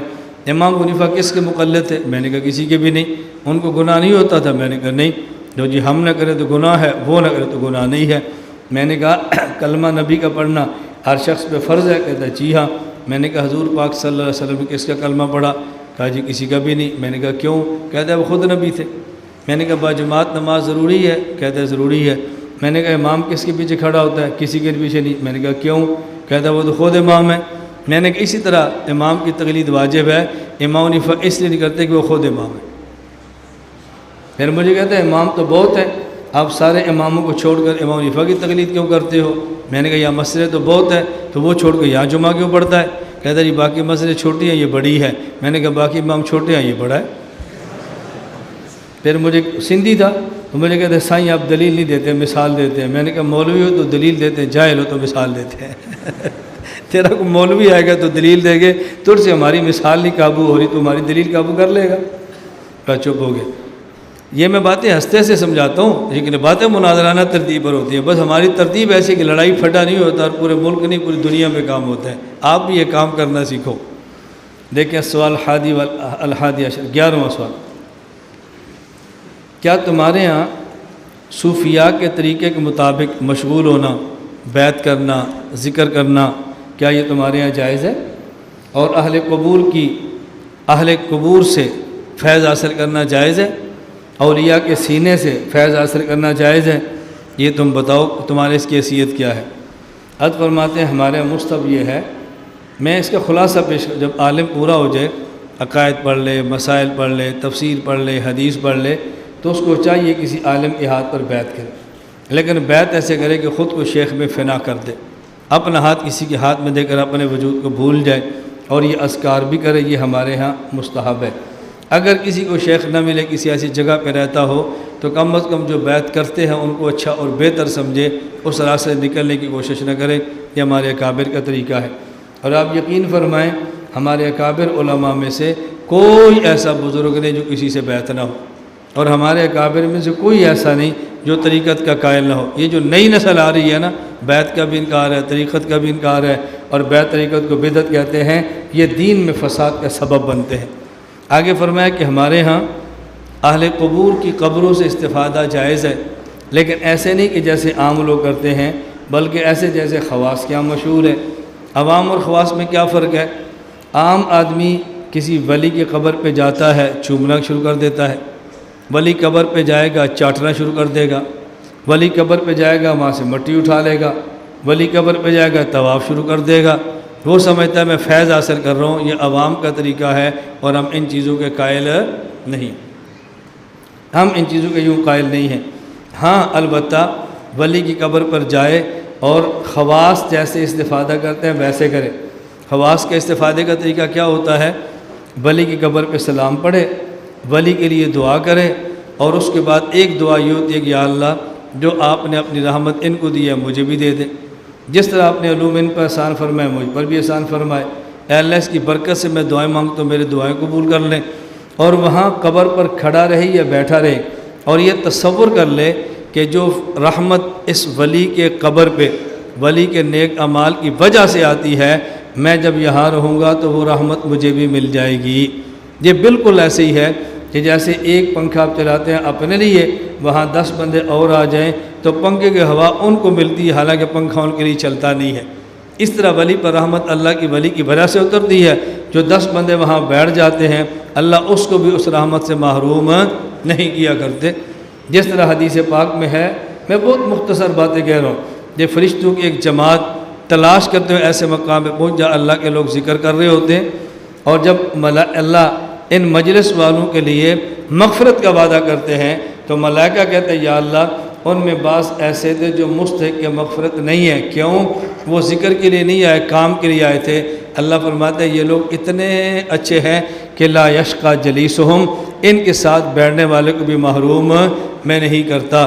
میں عرض کرتا ہوں ہمیں یہ بات سمجھ نہیں آتی، ولی اس دنیا میں ذکر کرتا ہے اور اس کے پاس کو بندہ کر ذاتی کام کے لیے بیٹھے، اللہ تب بھی معاف فرما دیتے ہیں، اور یہ وہ ولی ہے جس میں شبہ ہے شاید کل کافر ہو جائے، شاید کل فاسق ہو جائے، اور جو ایمان اور صالح عمل پر فوت ہو گیا ہے اس کی قبر پہ رحمت اترے، اور کوئی بندہ اس نیت سے بیٹھے اس رحمت سے مجھے رحمت ملے گی، اللہ اس کو کیسے محروم فرمائیں گے؟ اللہ کے یہ ہے خواص کے ہاں فیوز حاصل کرنے کا طریقہ۔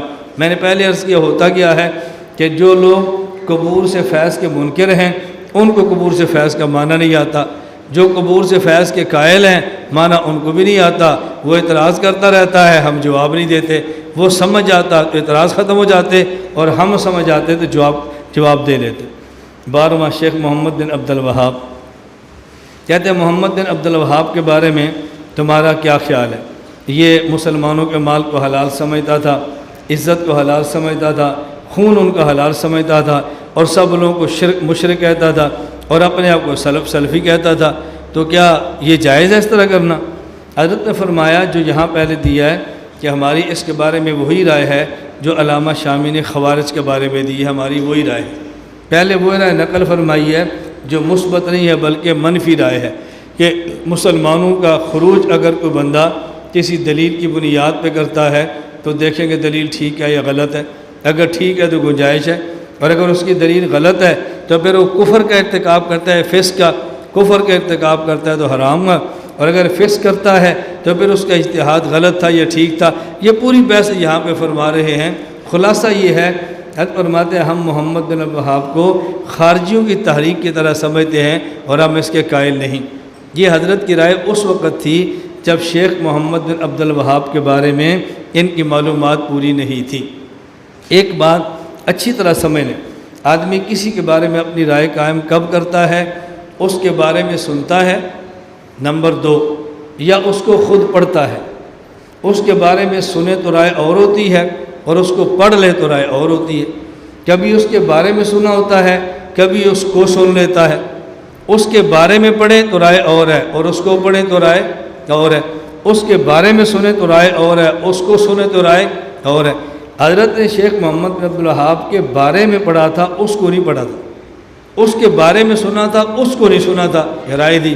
لیکن جب حضرت وہاں مدینہ منورہ گئے، وہاں پہنچے، قیام فرمایا اور وہاں کے حالات کو آنکھوں سے مشاہدہ فرمایا تو اپنی رائے بدل گئی ہے، اور میں نے اس میں خطوط سارے جمع کر دیے ہیں یہ بات سمجھانے کے لیے کہ اب ہماری یہ رائے نہیں ہے۔ مولانا مدنی رحمۃ اللہ علیہ کی رائے محمد بن عبد الوہاب کے بارے میں ٹھیک نہیں تھی، بعد میں رائے بدل گئی، ہم نے حوالہ دے دی ہے۔ حضرت مولانا منظور احمد نعمانی کی رائے ٹھیک تھی، حوالے ہم نے دے دیے۔ سہارنپوری رحمہ اللہ کی رائے بدل گئی تھی تو ہم نے ان کے حوالے دے دیے۔ ان حضرات کی بات میں رائے یہ تھی کہ بندہ ذاتی طور پہ اچھا تھا، بندہ ذاتی طور پہ اچھا تھا، توحید کا داعی تھا، سنت کا داعی تھا، کفر و شرک و بدعت کو مٹاتا تھا، لیکن باوجود اس کے جب بندہ اکیلا ہو اسے کچھ غلطیاں ہو جاتی ہیں، کچھ کام وہ خود نہیں کرتا، ماتحت کر لیتے ہیں اور منسوب اس کی طرف ہو جاتے ہیں۔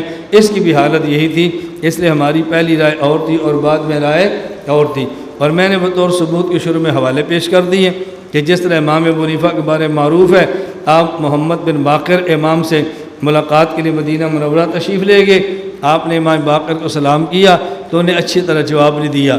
امام صاحب نے پوچھا خیر تو ہے؟ فرمایا تو میرے نانے کی حدیث کے مقابلے میں کیا اس کو ترجیح دیتا ہے؟ امام ابو حنیفہ رحمۃ اللہ علیہ فرمایا عرض کیا حضرت دیکھیں اگر کوئی شخص فوت ہو جائے اس کی بیٹی بھی اور بیٹا بھی ہے تو آپ کے نانا جی میری عقل یہ کہتی ہے بیٹی کو دگنا حصہ دو، ضعیف ہے۔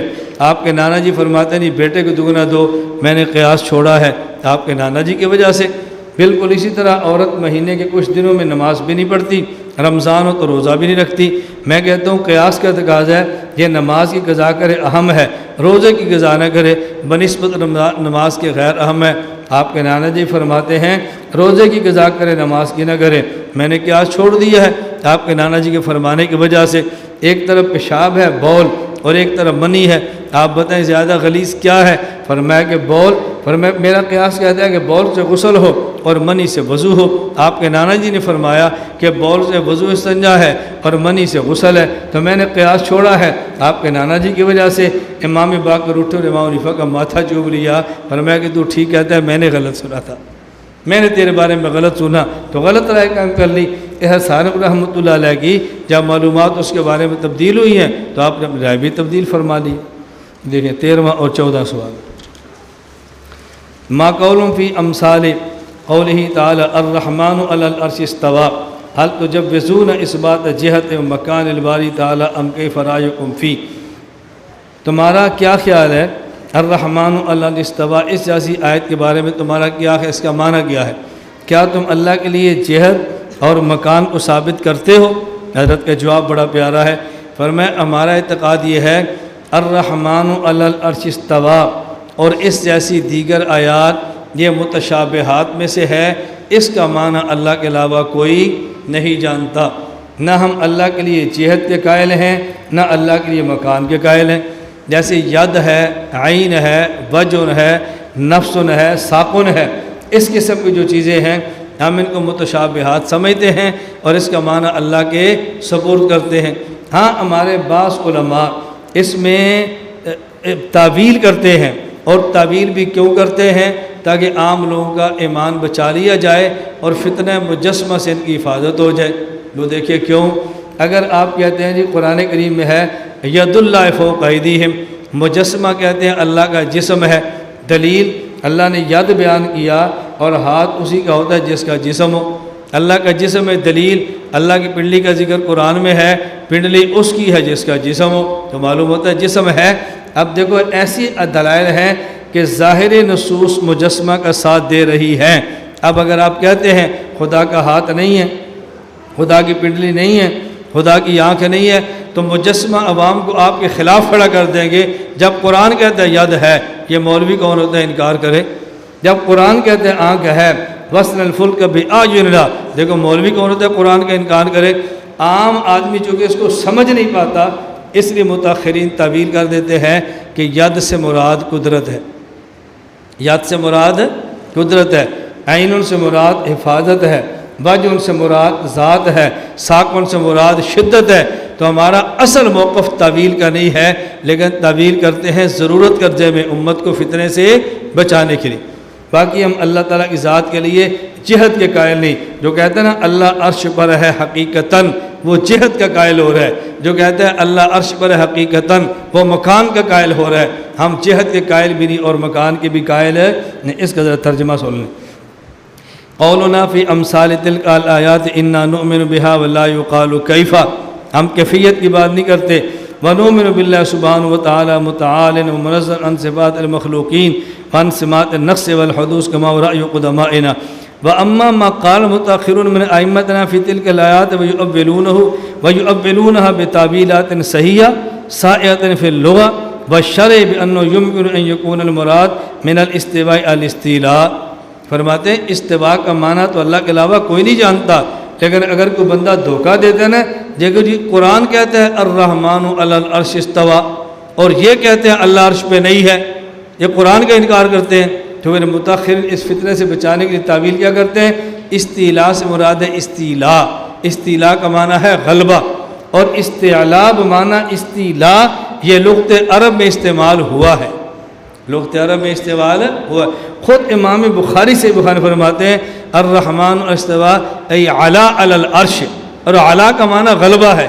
ان فرعون علا فی الارض، علا کا معنی غلبہ ہوتا ہے، جس سے مراد ہے غالب آنا، یہ لغت میں بھی ہے اور یہاں بھی ہے۔ اس پر میری مستقل ایک فائل ہے القواعد فی العقائد، القواعد فی العقائد، آپ فائل منگا لیں، اس پہ تفصیل سے دلائل موجود ہے۔ من الید القدرہ، ید کا معنی قدرت ہے۔ الی غیر ذالک تقریباً الی فہام القاصرین فحق ایضا عندنا واما الجہہ والمکان فلا تجوز اثباتہما فلا نجوز اثباتہما، ہم اس کو ثابت کبھی نہیں کرتے اور ہم کہتے ہیں اللہ تعالیٰ ان تمام چیزوں سے بری۔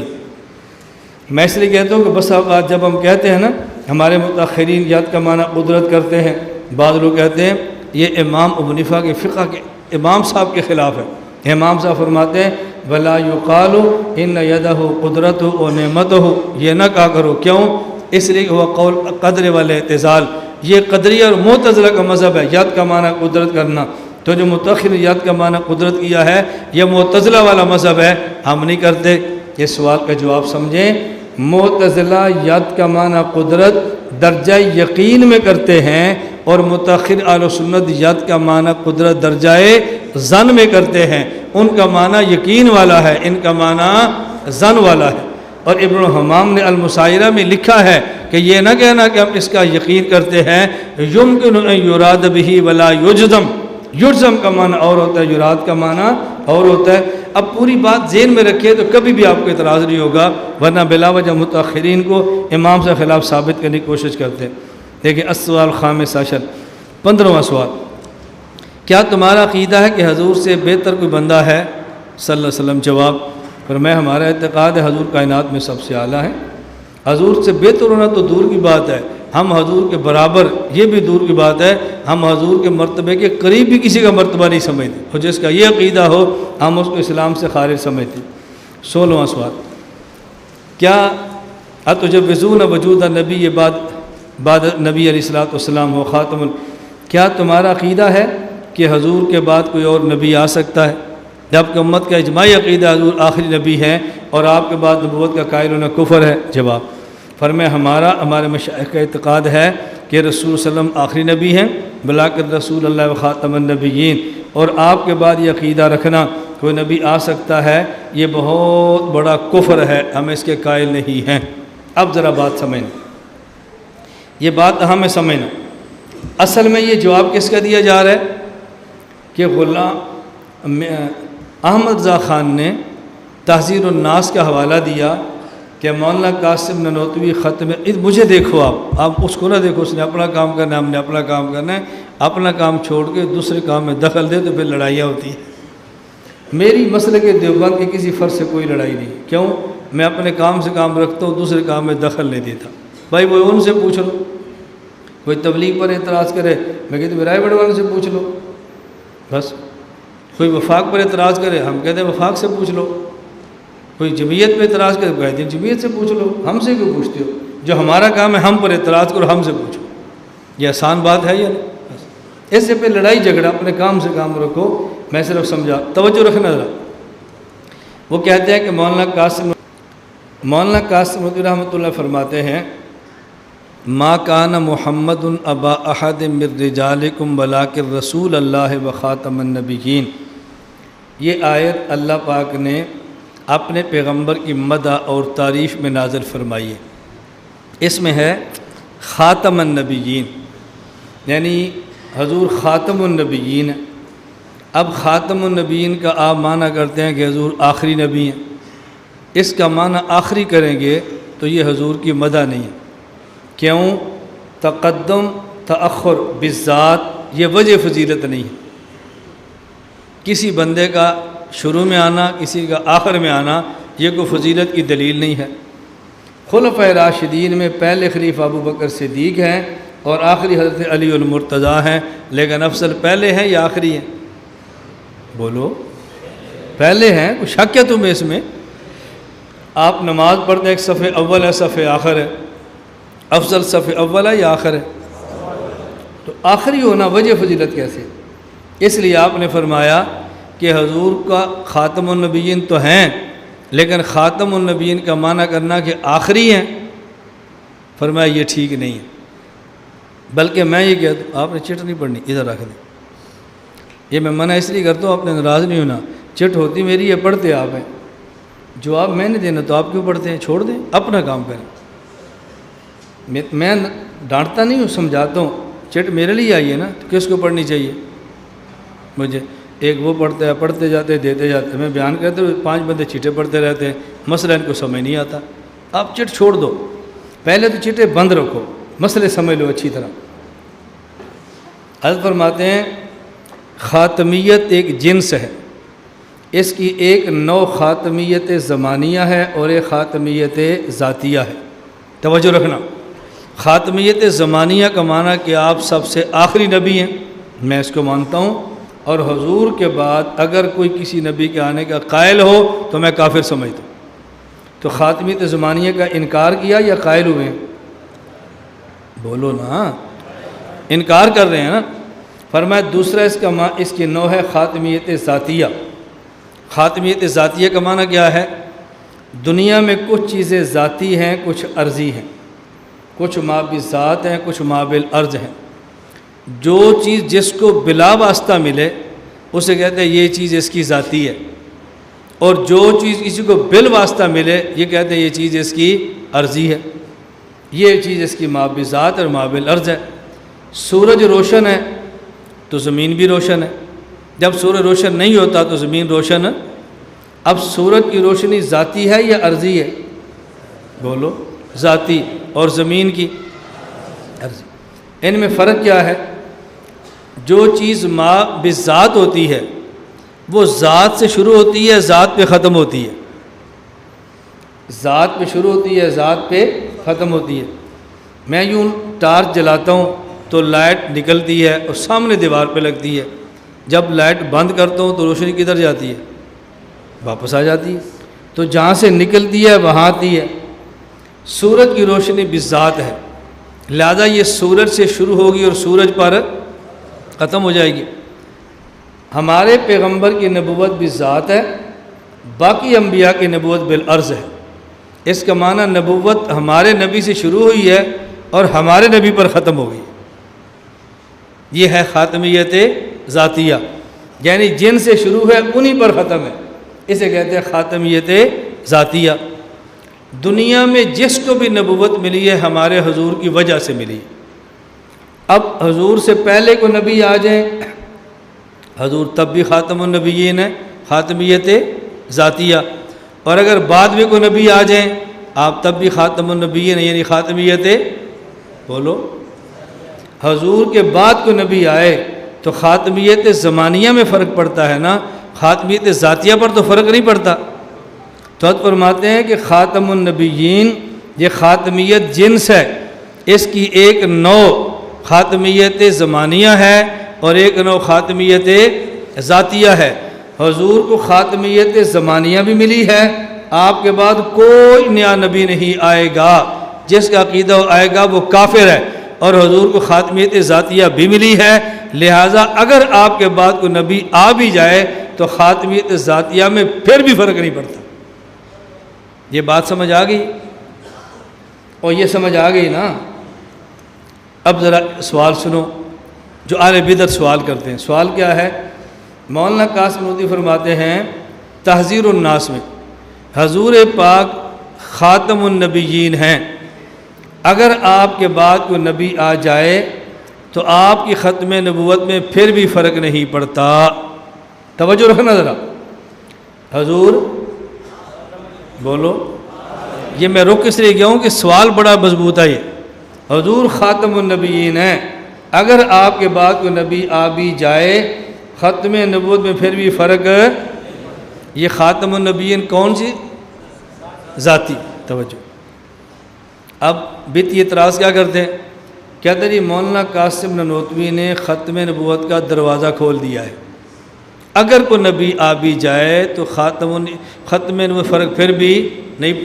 ان نے دروازہ کھولا ہے، اس دروازے سے مرزا غلام احمد قادیانی آ گیا، وہ کہتا ہے میں نبی بھی ہوں حضور میں نے کہا نہ اس کو چھوڑ دو، مجھے ضرورت نہیں اس کی، مجھے ضرورت ہے میں خود مانگ لیتا ہوں۔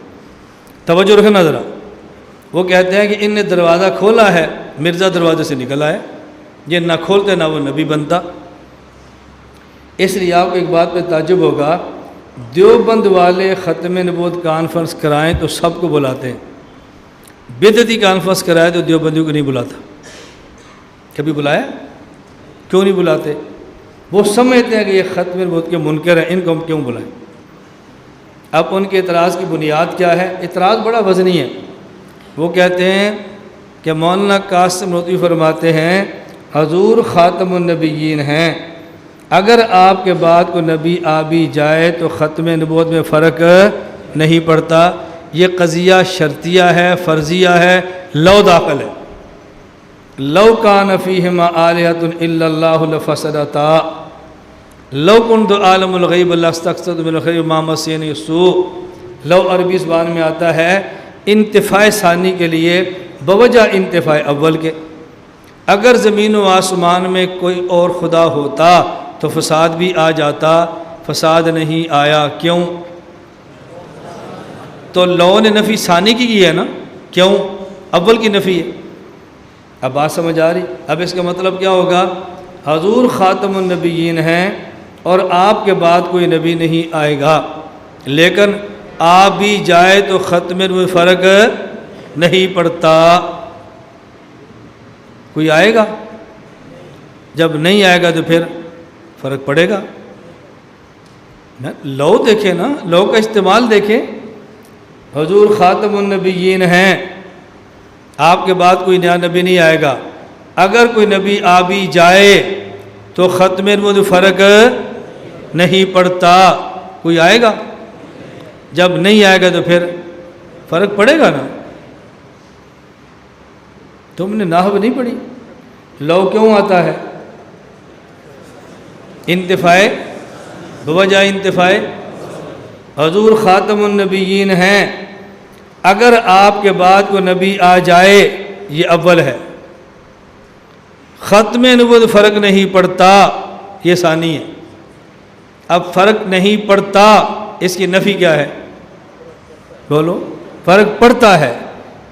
اگر آ بھی جائے، اس کی نفی کیا ہے؟ نہ آئے۔ آ جائے تو فرق نہیں پڑتا، اور اگر نہ آئے تو پھر فرق پڑے گا نا۔ تو مولانا نودوی ثابت کرنا چاہتے ہیں حضور کے بعد نبی آنا ضروری ہے، نہیں آئے گا تو آپ خاتم النبی نہیں رہیں گے۔ نہیں سمجھا یہ سوال؟ آ گیا سوال نا۔ حضور خاتم النبیین ہیں، اگر آپ کے بعد کوئی نبی آ بھی جائے تو بھی ختم نبوت میں فرق نہیں پڑتا۔ اگر آ بھی جائے، اس کی نفی کیا ہے؟ اگر نہ آئے فرق نہیں پڑتا، اس کی نفی کیا ہے؟ تو اہل بدعت کہتے ہیں، مولانا نودوی ثابت کرنا چاہتے ہیں حضور کے بعد نبی کا آنا ضروری ہے، نہیں آئے گا تو فرق پڑے گا، وہ آئے گا تو فرق نہیں پڑے گا۔ اس لیے مرزا کہتے ہیں میں آ گیا ہوں۔ سوال سمجھ آ گیا؟ جواب سمجھو۔ ہم نے کہا نحو تمہیں آدھی آتی ہے، پوری نہیں آتی۔ مولانا قاسم نودوی رحمۃ اللہ پوری آتی تھی۔ شرح جامی میں ہے وَلَهَا اسْتِعْمَالٌ ثَالِثٌ۔ آپ دیکھنا لو کی بات، وَلَهَا اسْتِعْمَالٌ ثَالِثٌ، لو کا ایک تیسرا استعمال ہے، وہ کیا ہے؟ میں اپنی زبان میں کہہ رہا ہوں، شرح جامی کے لفظ نہیں لا رہا۔ لو آتا ہے تاکید ثانی کے لیے بوجہ انتفاع اول کے۔ لو آتا ہے تاکید ثانی بوجہ انتفاع۔ شرح جامی مثال کیا ہے؟ لو اہنتنی لاکرمتہ۔ میں اس کا مثال کیا دیتا ہوں؟ اگر یہ لڑکا مجھے گالی دے گا نا، میں تب بھی دعائیں دوں گا، اور اگر گالی نہیں دے گا تو پھر میں دعائیں نہیں دوں گا۔ یہ معنی ہے اس کا۔ اگر ہو نا لو ہمیشہ آتا ہے انتفاع ثانی بوجہ انتفاع اول کے، پھر معنی ہوگا یہ مجھے اگر گالی دے گا میں تب بھی دعا دوں گا، اور گالی نہیں دے گا تو دعا نہیں دوں گا۔ یہ لو کا پہلا استعمال ہے۔ تیسرا استعمال کیا ہے؟ لو آتا ہے تاکید ثانی بوجہ انتفاع اول کے، اگر یہ گالی بھی دے میں تب بھی دعا دوں گا، اور اگر گالی نہ دے تو ضرور دعا دوں گا۔ حضور خاتم النبیین ہے، اگر آپ کے بعد کوئی نبی آ بھی جائے تو ختم میں فرق نہیں پڑتا، اور اگر نہ آئے تو پھر یقیناً نہیں پڑتا۔ آپ سمجھ آئی؟ تو بات بیانے کی نفی کر رہے ہیں، ثابت کر رہے ہیں۔ تمہیں لو کا معنی ایک آتا ہے، نانوتوی کو لو کا معنی 3 آتے ہیں۔ پتہ نہیں آپ کو جواب بھی سمجھ آیا کہ نہیں آیا۔ تو یہ اس کا سوال تھا، میں نے اس کا جواب دے دیا۔ اب اس کو پورا پڑھ لیں، پھر عربی عبارت پڑھتا ہوں۔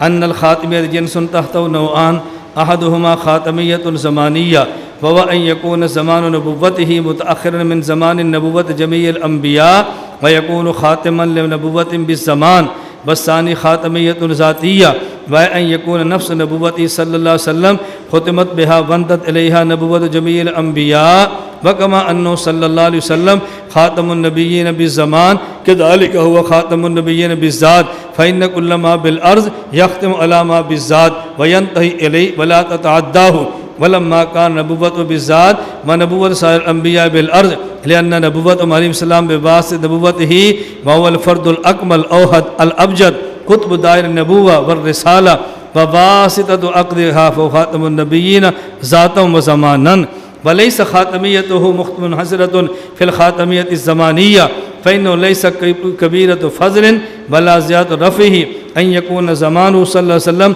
متأخرا من زمان الأنبياء قبله بل السيادة الكاملة والرفعة البالغة والمجد الباهر والفخر الظاهر تبلغ غايتها أن إذا كان خاتميته صلى الله عليه وسلم ذاتا وزمانا وما إذا اقتصر على خاتمية الزمانية فلا تبلغ سيادته ورفعته وسلم كمالها ولا يحصل الفضل بكلمته وجميته وهذا تدقيق منه هزار في مكاشفته بإعظام شانه وإجلال برهانه وتعظيم تبجيل صلى الله عليه وسلم كما حق المحق من سعادات علماء. اب بات سمجھ آ گئی؟ اب چلیں، اصل تو یہ تحذیر الناس پڑھیں تو پھر ہی مزہ آتا ہے نا. اور میں نے کہا تھا مولانا خیستہ رحمان صاحب کو باری باری کریں، المحند رکھ لیں، پھر کبھی کسی موقع پر تحذیر الناس رکھ لیں، پھر کسی موقع پر العقیدۃ الطحاویہ رکھ لیں. 3 4 مہینے بعد یہ سال میں ایک ہی کتاب لاتے رہیں، شبہات سارے ختم ہو جائیں گے. آگے دیکھیں السوال السابع. حضرت کی تحذیر الناس پر 2 بڑے اشکال ہیں. ایک یہ اشکال ہے جو میں نے بھی آپ کے سامنے پیش کیا، حل ہو گیا یا نہیں؟ ایک اور اس پر اشکال ہے، ایک اور 2 اشکال ہیں بس. حل تقولون ان النبی صلی اللہ علیہ وسلم لا یفضل علینا الا کفضل الاخ. کیا تمہارا یہ عقیدہ ہے کہ حضور ہم سے اتنے ہی اعلیٰ جتنے بڑا بھائی چھوٹے سے اعلیٰ ہوتا ہے؟ فرمایا بالکل جھوٹ ہے، ہم میں سے کسی کا عقیدہ نہیں. اور جس کا یہ عقیدہ ہو کہ نبی کریم صلی اللہ علیہ وسلم ہم سے اتنے ہی افضل ہے جتنا بڑا بھائی چھوٹے سے، یہ کفر اور ارتداد ہے. 18 سوال. حل السوال الثامن. حل تقولون ان علم النبی مقصور علی الاحکام الشرعیہ. کیا تمہارا عقیدہ ہے کہ رسول اکرم صلی اللہ علیہ وسلم کو جو علم ہے یہ صرف مسائل شریعت کے علم ہے، باقی علم نہیں ہے؟ جواب. فرمایا بالکل جھوٹ ہے. ہم زبان سے کہتے ہیں، دل سے اعتراف کرتے ہیں، ہمارے پیغمبر کے بعد شریعت کے علم بھی ہے، ہمارے حضور اسرار کے علم بھی ہے، دقائق بھی ہے، حکمتیں بھی ہیں. جو چیزیں آپ کی شان کے مناسب تھی اللہ نے اتنا علم آپ کو دیا ہے، نہ کسی انسان کو ملا ہے، نہ جن کو ملا ہے، نہ فرشتوں کو ملا ہے، نہ ہی کسی نبی کو علم ملا ہے جتنا علم اللہ پاک نے رسول اکرم صلی اللہ علیہ وسلم کو عطا فرمایا. لیکن اگر ایک ایسا علم جو آپ کی شان کے لائق نہیں ہے، یہ ضروری نہیں ہے وہ حضور کو نہیں دیا کسی اور کو دے دیا ہے، تو اس کا معنی یہ نہیں ہے کہ اللہ کا نبی کا علم کسی کے علم سے کم ہے. ایسی ہرگز بات نہیں ہے. سلمان علیہ السلام کا علم بہت زیادہ تھا، لیکن ہدہد کو ملکہ بلقیس کا پتہ چلا، حضرت سلیمان کو پتہ نہیں تھا. اس کا معنی یہ نہیں ہے کہ حضرت سلیمان کا علم اس ہدہد سے کم ہے. اسی طرح اگر کوئی واقعہ جزیہ ہو اس کا علم اللہ کے نبی کو نہ ہو، جس کا معنی ہرگز یہ نہیں ہے کہ رسول اللہ صلی اللہ علیہ وسلم کے بعد علم کسی سے کم ہے. دیکھیں 19. تمہارا کیا عقیدہ ہے کہ ابلیس لعین کا علم الیاذ باللہ رسول اکرم صلی اللہ علیہ وسلم سے زیادہ ہے؟ تم نے کسی کتاب میں لکھا ہے؟ جواب سنو. فرماتے ہیں ہم میں سے کسی نے بھی یہ نہیں لکھا، یہ بالکل جھوٹ ہے. ہاں یہ اعتراض ہے حضرت سہارنپوری پر کہ ان نے لکھا ہے، حضرت سہارنپوری لکھتے ہیں کہ جی ابلیس کا علم رسول اکرم صلی اللہ علیہ وسلم سے زیادہ. وہ سوال ہے یہ اس پر اعتراض ہو رہا ہے. حضرت سہارنپوری لکھتے ہیں حضرت سہارنپور نے کہیں بھی یہ نہیں لکھا کہ ابلیس کا علم رسول اکرم صلی اللہ علیہ وسلم سے زیادہ ہے. براہین قاطعیہ میں خلاصہ سن لو. حضرت فرماتے ہیں ہمارا عقیدہ یہ ہے اللہ کے نبی کا علم اللہ کے بعد کائنات میں سب سے زیادہ ہے، اور جس کا یہ عقیدہ ہو کہ ابلیس کا علم رسول اکرم صلی اللہ علیہ وسلم سے زیادہ ہے وہ کافر ہے، مرتد ہے، دائرہ اسلام سے خارج ہے. حضرت صاحب جو بات لکھی ہے وہ سمجھنے کی ہے. حضرت صاحب رحمۃ اللہ فرماتے ہیں کہ جو علم اللہ کے نبی کی شان کے لائق تھا وہ علم اللہ کے نبی کے پاس ہے، اور وہ علم جتنا حضور کو خدا نے دیا کسی اور کو اتنا نہیں دیا. اور بعض وہ چیزیں جو اللہ کے نبی کے شان کے لائق نہیں تھیں وہ اللہ نے اللہ کے نبی کو نہیں دیں، ابلیس کو دے دی ہیں تو اس کا معنی یہ نہیں کہ ابلیس کا علم اللہ کے نبی سے زیادہ ہے۔ اس کی مثالیں دی ہیں۔ ایک مثال سمجھو کہ جس طرح جالینوس وغیرہ حکیم ہیں، اب اگر ان کے پاس علم حکمت کا بہت زیادہ ہے، لیکن گٹر کا گندا کیڑا وہ پخانے کا پیشاب پخانہ کھاتا ہے اور محسوس کرتا ہے اس کی مٹھاس کیا ہے، اب اس کی مٹھاس کا علم اگر پخانے کے کیڑے کے پاس ہو اور جالینوس افلاطون کے پاس نہ ہو تو کوئی یہ کہہ سکتا ہے اس کیڑے کے پاس حکمت کا علم افلاطون سے زیادہ ہے؟ بھائی وہ پخانہ اس کی شان کے لائق نہیں تھا تو ان کے پاس اس کا علم بھی نہیں تھا۔ اب دیکھو اسی طرح بات سمجھو، ایک مدرسے کے شیخ الحدیث ہیں، وہ حدیث پاک پڑھاتے ہیں اور ان کے پاس ایک پڑھنے والا طالب علم ہے، اور ایک اسی مدرسے میں چھوٹے چھوٹے الہ بات آسا کے بچے ہیں۔ اب یہ الہ بات آسا کے بچے جانتے ہیں کہ بنٹے کیسے کھیلتے ہیں، اخروٹ کیسے کھیلنے ہیں، یہ شیخ الحدیث صاحب کو نہیں پتہ۔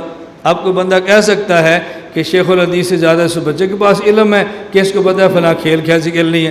بھائی وہ کھیلیں شیخ صاحب کی شان کے لائق بھی نہیں ہیں اگر علم ان کے پاس نہیں ہے، یہ کون سی ان کی توہین ہو گئی ہے؟ کوئی ان کی توہین نہیں ہے۔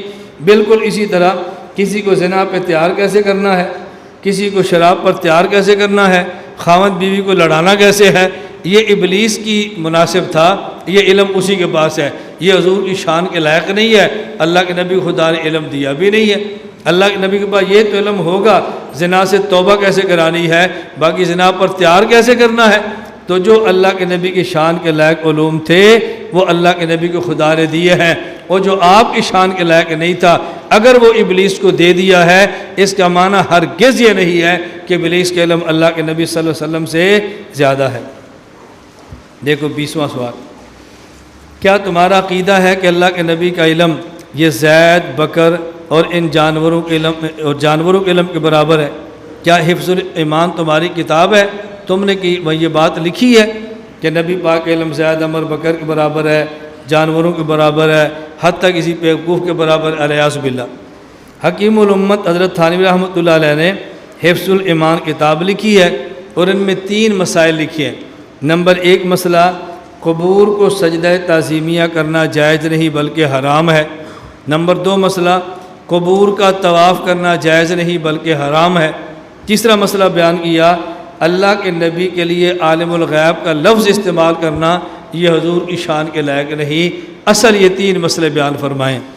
ان 3 مسائل کو بیان فرماتے ہوئے حضرت جو باتیں فرمائیں نا وہ بڑی سمجھنے کی۔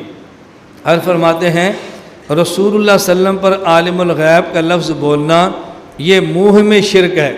اس میں شرک کا وہم ہے کہ عالم الغیب جو اللہ کی خاص صفت تھی آپ نے امتی پر بیان کر دی ہے، اس شرک کا شبہ ہے، اس لیے اللہ کے نبی کو عالم الغیب نہیں کہنا چاہیے۔ کیوں؟ غیب کسے کہتے ہیں؟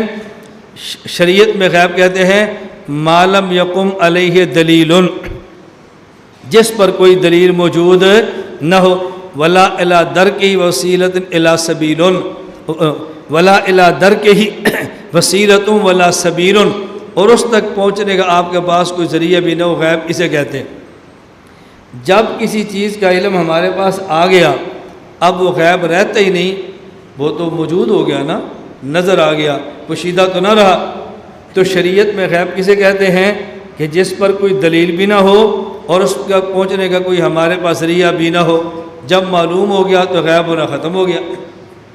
اس لیے آپ عالم الغیب کسی کو کیسے کہو گے؟ اب ذرا اگلی بات سمجھنا۔ حضرت فرماتے ہیں کہ اللہ کے نبی کے بارے میں اگر کوئی شخص کہتا ہے کہ جی میرے ہاں عالم الغیب کا معنی یہ ہے، میری عالم الغیب کی اصطلاح یہ ہے، میں حضور کو عالم الغیب اس لیے کہتا ہوں کہ میرے ہاں غیب کا معنی یہ ہے کہ حضور کو بعض ایسی باتوں کا پتہ ہے جس کا ہمیں نہیں پتہ۔ حضرت فرمایا اگر عالم الغیب تمہاری اصطلاح ہے تو پھر کوئی بندہ کہے گا میں عام آدمی کو رازق بھی کہتا ہوں، میرے ہاں رازق کا معنی یہ ہے جو روٹی دیتا ہے، یا مجھے روٹی دیتا ہے تو رازق ہے، تو اپنی اصطلاح قائم کر کے وہ رازق کا معنی بھی استعمال کر لے گا۔ جی میں اپنے ابا جی کو خالق بھی کہتا ہوں کیونکہ میرے یہاں خالق کا معنی یہ ہے جو عورت کے ساتھ میرے اس سے بچہ پیدا وہ خالق ہوتا ہے، میں ابا جی کو خالق کہتا ہوں۔ تو پھر عالم الغیب کی اصطلاح کون سی ہے؟ یہ تو ساری اللہ کی صفت مخلوق کے اوپر تعویل کے ساتھ فٹ ہو جائیں گی۔ اور حضرت تھانوی کتنی باریک بات کی ہے، فرمایا اگر تم تعویل کر کے عالم الغیب کا لفظ اللہ کے نبی پر بولتے ہو تو کل کو کوئی بندہ تعویل کرے گا اور وہ کہے گا عالم الغیب اللہ کو کہنا جائز نہیں ہے۔ کیوں؟ وہ کہتے ہیں میرے یہاں عالم الغیب کا معنی ہے کہ جس کے پاس سارا علم تو نہ ہو لیکن بعض چیزوں کا ایسا علم ہو جو دوسرے کے پاس نہ ہو۔ میں عالم الغیب اسے کہ کہتا ہوں اللہ کے پاس چونکہ سب چیزوں کا علم ہے لہذا اللہ کو عالم الغیب کہنا ٹھیک نہیں ہے، وہ اپنی اصطلاح قائم کر لے گا، پھر اب کیا جواب دو گے؟ اس لیے عالم الغیب اللہ ہی کو کہو، اللہ کے علاوہ استعمال نہ کرو۔ باقی فرمایا میں ایک تحقیقی بات تم سے پوچھتا ہوں کہ تم جو حضور پاک کو عالم الغیب کہتے ہو کیوں کہتے ہو؟ اگر عالم الغیب ہونے کا معنی یہ ہے کہ اللہ کے نبی کے پاس ان تمام چیزوں کا علم ہے، جمیع ما کان ما یکون، اس پر دلیل پیش کرو، دلیل پیش کرو۔ اور اگر جمیع ما کان ما یکون کا علم نہیں ہے، حضور کے پاس کچھ علم ہے، تو یہ اللہ کے نبی کا کمال کیسے ہوا؟ بھئی صفت کمال وہ ہوتی ہے، کوئی صفت کسی کا کمال وہ صفت ہوتی ہے جو اس کے پاس ہو اور دوسرے کے پاس۔ اگر حضور بعض چیزیں جانتے ہیں، فرماتے ہیں بعض چیزیں جاننا کون سا کمال ہے؟ کوئی بعض تھوڑی جانتا ہے، کوئی بعض زیادہ جانتا ہے، بعض تو زید بھی جانتا ہے، بکر بھی جانتا ہے، بعض تو پاگلوں کو بھی پتہ ہے، اور بعض چیز ایسی اس کا جانور کو بھی پتہ ہوتا ہے۔ تو بعض جاننا یہ تو کوئی کمال نہیں ہے، یہ معنی ہے کہ زید، بکر اور پاگل بھی جانتے ہیں۔ اب سمجھ گئے ہو؟ عالم الغیب کہتے تو جمیع ما کان ما یکون ہے، دلیل پیش کرو۔ جمیع نہیں بعض ہے، بعض چیزوں کا علم ہونا یہ کوئی کمال نہیں ہے۔ دنیا میں ہر بندہ ایسا ہے کہ جس کو بعض چیز کا پتہ ہے جس بعض کا دوسرے کو نہیں پتہ۔ بعض چیز پاگل جانتا ہے دوسرا نہیں جانتا، بعض بچہ جانتا ہے دوسرا نہیں جانتا، بعض چیز جانور جانتا ہے دوسرا نہیں جانتا۔ یہ حضور کا کمال کیسے ہوا؟ اس لیے عالم الغیب کی صرف اللہ کے نبی کے اوپر استعمال نہیں کرنی چاہیے۔ سمجھ آ گئی؟ یہ خلاصہ ہے اس کا۔ آگے دیکھ 21 کا سوال، کیا تم یہ کہتے ہو کہ رسول اکرم صلی اللہ علیہ وسلم کی ولادت کا تذکرہ کرنا یہ شرعاً ناجائز ہے اور بدعت ہے؟ فرماتے ہیں بالکل غلط بات ہے۔ رسول اکرم صلی اللہ علیہ وسلم کی ولادت تو کجا؟ ہمارا دیوبند کا عقیدہ یہ ہے ہر وہ چیز جس کا پیغمبر کی ذات کے ساتھ تعلق ہو، خواہ وہ آپ کے کپڑے ہوں، خواہ وہ آپ کے مبارک کپڑے ہوں، آپ کے مبارک نالین ہوں، حتیٰ کہ آپ کے بول اور آپ کی حاجت کا ذکر کرنا ہمارے ہاں وہ بھی عبادت ہے، اور پیغمبر کی ولادت کا ذکر کرنا تو بہت بڑی عبادت ہے۔ تمہیں کس نے کہا ہم ولادت کا ذکر کرنا بدعت سمجھتے ہیں؟ ہاں اتنی بات ضرور ہے کہ اگر آدمی ولادت اس طرح منائے کہ ایک دن متعین کر لے اور جو اس دن نہ منائے اسے گناہ سمجھے، ہم اس کو بدعت سمجھتے ہیں۔ ایک وقت پکا متعین کر لے، اس وقت میں جو نہ منائے تو اس کو گناہ سمجھے، ہم اس کو بدعت سمجھتے ہیں۔ اور ولادت کا ایسے ذکر کرنا مرد عورتیں اکٹھے ہو جائیں، ہم اس کو گناہ سمجھتے ہیں۔ اس میں موسیقی کا انتظام ہو، ہم اس کو گناہ سمجھتے ہیں۔ روایات موضوعات پیش کی جائیں، ہم اس کو گناہ سمجھتے ہیں۔ ایسی چیزیں اور ایسے وقت میں بیان کریں کہ عبادات پہ حرج ہو، ہم اس کو گناہ سمجھتے ہیں۔ ایسے مقام پر بیان کریں اس کے بیان سے دیگر واجب عبادات چھوڑنے خدشہ ہو، ہم اس کو گناہ سمجھتے ہیں۔ تو ہم ولادت کو ملانا ناجائز نہیں سمجھتے، ہاں اس میں کچھ شرائط ایسی ہیں اگر وہ آ جائے تو ہم اس کو پھر گناہ سمجھتے ہیں، پھر اس کو جائز نہیں سمجھتے۔ یہ آپ دیکھ لیں ذرا تاکہ اس کو دیکھیں۔ فاجاب بأن ذکر الولادت الشریف لسیدنا رسول اللہ صلی اللہ علیہ وسلم بروایات صحیحہ فی اوقات خالیہ، روایت صحیح ہو اور وقت ایسا ہو جو عبادت واجب کا وقت نہ ہو، بے کیفیات لم تکن مخالفہ، اور ایسی کیفیت جو صحابہ کے خلاف ہو اور اہل قرون ثلاثہ کے خلاف ہو، وبالاعتقاد التی غیر محمد بالشرک، اور ایسا اعتقاد نہ ہو جیسے شرک اور بدعت کا شبہ ہو، وبالآداب التی لم تکن مخالفہ، اور ایسے آداب نہ ہوں، ایسے آداب ہوں جو سیرت صحابہ کے مخالف نہ ہوں۔ مان علی وصحابی حدیث موجود ہے۔ وفی مجالس خالی عن المنکرات، اور ایسی مجالس میں جو منکرات سے خالی ہو۔ آگے موجب للخیر والبرکہ، ایسی جگہ یہ ہمارے موجب خیر بھی ہے، موجب برکت بھی ہے۔ بشرط، شرط کیا ہے؟ مقرون بصدق نیت بھی ٹھیک ہو، اور اعتقاد واعتقاد کونی داخل جملۃ الاذکار حسن المندوبہ غیر مقیدہ، اس کو مستحب سمجھے، مقید وقت کے ساتھ بھی نہ کرے۔ فَإِذَا كَانَ كَذَلِكَ لَا نَعْلَمُ أَنَّ أَحَدًا مِنَ الْمُسْلِمِينَ أَن يُحْكَمَ لِهِ بِكَوْنِهِ غَيْرَ مَشْرُوعٍ، اگر ان چیزوں کا خیال کرے تو ہمارے کوئی بھی اس کو گناہ نہیں کہتا۔ اب بات سمجھ آ گئی؟ یہی بات آگے پھر فرمائی، دیکھیں 22واں سوال، مجلس مولود کا حکم۔ کہتے ہیں مجوسی کا خدا جسے وہ کنیا کہتے ہیں، اور یہ ہر سال مجوسی اپنے خدا کی میلاد مناتے ہیں، کنیا کا جنم دن مناتے ہیں۔ کہتے ہیں کہ تمہارے اکابر نے لکھا ہے کہ حضور کی ولادت کا تذکرہ کرنا ایسے ہی ہے جیسے یہودی یہ کنیا جنم مناتے ہیں۔ فرماتے ہیں حاشا وکلا، ہم نے نہیں لکھا۔ ہاں مولانا گنگوئی رحمہ اللہ نے ایک بات لکھی ہے کہ جو لوگ اللہ کے نبی صلی اللہ علیہ وسلم کی ولادت مناتے ہیں، میلاد، سوال یہ ہے وہ میلاد کس طرح مناتے ہیں؟ اگر تو میلاد ایسے مناتے ہیں جیسے شیعہ 10 محرم کو مناتے ہیں، پھر تو جائز نہیں ہے۔ کیوں؟ بعض روافض 10 محرم کو حسین کی موت ایسے مناتے ہیں کہ وہاں آلات قتل بھی ہوتے ہیں، وہاں پہ گھوڑا بھی ہوتا ہے، مصنوعی بچوں کی تصویر بھی ہوتی ہے، مصنوعی قبریں بھی ہوتی ہیں۔ اگر یوں مناؤ گے ہم اس کو شیعہ کی طرح سمجھیں گے۔ اور بعض مجوسی یا اپنے کنیا خدا کا جنم دن ایسے مناتے ہیں، ایک بچہ بھی ہوتا ہے، پھر پنگوڑا بھی ہوتا ہے، پھر ایسے جیسے بچہ آج پیدا ہوا ہے ایسے بھی ہوتا ہے۔ تو ایک مرتبہ بندہ پیدا ہوتا ہے، ہر سال تو پیدا نہیں ہوتا۔ اگر آپ ولادت ایسے مناتے ہو کہ یہ کنم جنیا ان کے مجوسیوں کے خدا کی طرح مناؤ، پھر بھی ٹھیک نہیں۔ اگر تم شیعوں کی طرح مناؤ پھر بھی ٹھیک نہیں۔ ان خرافات سے ہٹ کے مناؤ۔ ہم مجلس مولود کے قائل ہیں، پھر اس کو ناجائز ہے۔ اب یہ مجلس بیٹھی ہے، ہم کہتے ہیں ایک بندہ کھڑا ہو جائے بھائی رسول اللہ علیہ وسلم کی ولادت کا تذکرہ فرما دے، یہ کون سی بدعت ہے؟ حضور کی ولادت پہ آپ نعت پڑھ دیں، یہ کون سی بدعت ہے؟ تو اس طریقے پر نہ مناؤ جس طرح شیعہ عاشوراء کے دن مناتے ہیں، اور اس طرح نہ مناؤ جس طرح مجوسی کنیا کا دن مناتے ہیں۔ 23واں سوال، عموم قدرت باری تعالیٰ۔ کہتے ہیں کیا مولانا گنگوئی رحمۃ اللہ علیہ نے لکھا ہے اللہ تعالیٰ جھوٹ بولتے ہیں؟ یہ خلاصہ پیش کروں، فرمایا بالکل حد پر افطرا ہے، جھوٹ ہے، کذب ہے۔ حضرت نے کہیں بھی نہیں لکھا کہ اللہ تعالیٰ جھوٹ بولتے ہیں، اور جن کا یہ عقیدہ ہو اللہ تعالیٰ جھوٹ بولتے ہیں، ہمارے یہاں وہ کافر ہے، مرتد ہے، دائرہ اسلام سے خارج ہے۔ آگے دیکھا جائے، یہی فتویٰ ہے۔ آگے اس مختلف علماء کی آراء پیش کی ہے، کوئی مزید علمی بحث جس آئے بھی میں اس میں چھیڑ دیتا ہوں۔ 24واں، کیا تمہارا یہ عقیدہ ہے کہ اللہ تعالیٰ جھوٹ بول سکتے ہیں؟ کیا تمہارا عقیدہ ہے؟ ایک ہے بالفعل کذب، ایک ہے بالامکان کذب۔ تو توجہ رکھنا، پہلے سوال یہ تھا کیا حضرت گنگوئی نے لکھا ہے اللہ تعالیٰ جھوٹ بولتے ہیں؟ تو ہم نے اس کا جواب دیا کہ کہیں نہیں لکھا، بلکہ مولانا گنگوئی کا فتویٰ ہے کہ جس کا عقیدہ ہو اللہ تعالیٰ جھوٹ بولتے ہیں وہ کافر ہے، مرتد ہے، دائرہ اسلام سے خارج ہے۔ اب اگلا سوال کیا ہے؟ اب سوال یہ ہے کیا اللہ تعالیٰ جھوٹ بول سکتے ہیں؟ اب یہ سوال ہے، امکان کذب اور ہے، وقوع کذب اور ہے۔ اب امکان کذب کا مسئلہ پوچھا ہے کہ تمہارا کیا خیال ہے؟ اب اس کا اچھی طرح جواب سمجھو۔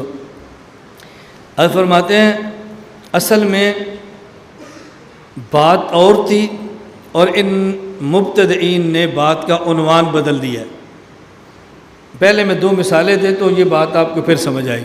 ایک مثال، کلاس لگی ہے، طالب علم بیٹھے ہیں، اور ایک طالب علم کا والد باہر آتا ہے، دوسرا طالب علم کہتا ہے تمہارے ابو جی باہر آئے ہیں، یہ ٹھیک ہے۔ اور ایک طالب علم کہتا ہے باہر ایک بندہ آیا ہے جس کے تمہاری ماں سے ایسے ایسے تعلق ہیں۔ تعلق تو ہوتے ہیں نا، لیکن یہ بات کہہ سکتے ہیں؟ وہ اس کو مارے گا، تو نے کیا کہہ دیا؟ کہ میں نے غلط کہا، تمہارا ابا تمہاری ماں سے کام نہیں کرتا، میں نے غلط کہا، میں نے کوئی جھوٹ کہا، اس ساجی سے پوچھ لو، نہیں کرتا تو پیدا کیسے ہوئے؟ تو بندہ اس کو برداشت کر سکتا ہے؟ بات سمجھ آئی؟ اب دیکھو بات اور ہے لیکن بات کا عنوان اور ہے۔ عنوان غلط اختیار کیا ہے، بات تو ٹھیک ہے نا، بات ٹھیک غلط نہیں ہے، عنوان غلط ہے۔ دوسری بات بڑی اہم سمجھو، ہمارے یہاں آج کل یہ بحث چلتی ہے کہ مولانا حسین احمد مدنی رحمۃ اللہ علیہ پاکستان بنانے کے مخالف تھے، ابوالکلام آزاد پاکستان بنانے کے مخالف تھے، امیر شیخ عطا اللہ شاہ بخاری پاکستان بنانے کے خلاف تھے۔ یہ عنوان غلط ہے۔ ہمارے یہ اکابر پاکستان بنانے کے مخالف نہیں تھے، ہمارے اکابر تقسیم ہند کے مخالف تھے۔ کس کے مخالف تھے؟ پاکستان بنانے کے تقسیم ہند کے؟ بولو، تقسیم ہند اور ہے، پاکستان اور ہے۔ ان کی رائے یہ تھی کہ ہندوستان کو تقسیم نہ کیا جائے، تقسیم کریں گے تو اس کے یہ نقصانات ہوں گے، تو وہ الگ بات ہے، میں اس پہ بات نہیں کرتا۔ مستقل مجلس ہو تو میں تفصیل سے دلائل دیتا ہوں، حضرت تھانوی کی رائے کیا تھی اور دلائل کیا تھے، مولانا مدنی کی رائے کیا تھی اور دلائل کیا تھے۔ تو ہمارے اکابر قیام پاکستان کے مخالف تھے یا تقسیم ہند کے مخالف تھے؟ اصل مسئلہ تھا تقسیم ہند کا، اور دیوبند کو بدنام کرنے میں عنوان قائم کیا، قیام پاکستان کے مخالف تھے۔ قیام پاکستان کی مخالفت اور ہے اور تقسیم ہند کی مخالفت ہے اور ہے۔ اب سمجھ آ گئی بات؟ اسی طرح مسئلہ یہ تھا کہ اللہ تعالیٰ نے جو کچھ قرآن کریم میں فرمایا ہے، اللہ اس کے خلاف کرنے پر قادر ہے یا قادر نہیں؟ انہوں نے اس کا عنوان کیا دے دیا، اللہ جھوٹ بول سکتے ہیں کہ نہیں؟ اللہ کا فیصلہ ہے قرآن کریم میں، کافر جہنم میں جائے گا، جنت میں نہیں جا سکتا۔ اب اگر کوئی بندہ آپ سے پوچھے اللہ کافر کو جنت میں بھیج سکتے ہیں کہ نہیں؟ جی بھیج سکتے ہیں کہ نہیں؟ بھیج سکتے ہیں۔ وہ کہتے ہیں دیکھو جب بھیج سکتے ہیں تو اس کا معنی جھوٹ بول سکتے ہیں۔ اصل مسئلہ تھا کس کا؟ عموم قدرت کا، انہوں نے نام دے دیا امکان کذب کا۔ مسئلہ امکان کذب کا نہیں ہے، مسئلہ عموم قدرت باری تعالیٰ کا ہے۔ اس لیے ہم کہتے ہیں ہمارے حضرات جو بات لکھتے ہیں اس کے خلاف غلط بات مت کرو۔ دیکھو نحن و مشائخنا نزعن ونتيقن بأن كل كلام صدر عن الباری عز وجل او سيصدر عنه مقطوع الصدق مجزوم بمطابقة للواقع وليس بكلام كلام تعالى شائبة كذب ومزنة خلاف اصلا بلا شبهة ومن اعتقد خلاف ذلك او توهم بالكذب في شيء من كلامه فهو كافر ملحد زنديق ليس له شائبة من الإيمان۔ یہ بات سمجھ آ گئی؟ ہم کہتے ہیں کہ جو اللہ نے فرمایا وہ ہو کر رہے گا، اور جو یہ کہے کہ اللہ کے کلام میں کذب ہے یا کذب کا وہم ہے، یہ کفر ہے اور ارتداد ہے، یہ ہمارا قطعاً ذہن نہیں۔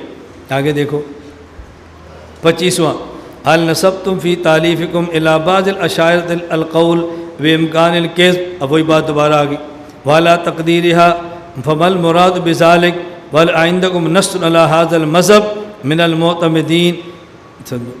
وہی بات دوبارہ کی ہے، کیا تمہارے اکابر میں سے کسی شخص نے اشاعرہ کے بارے میں لکھا ہے وہ امکان کذب کے قائل تھے؟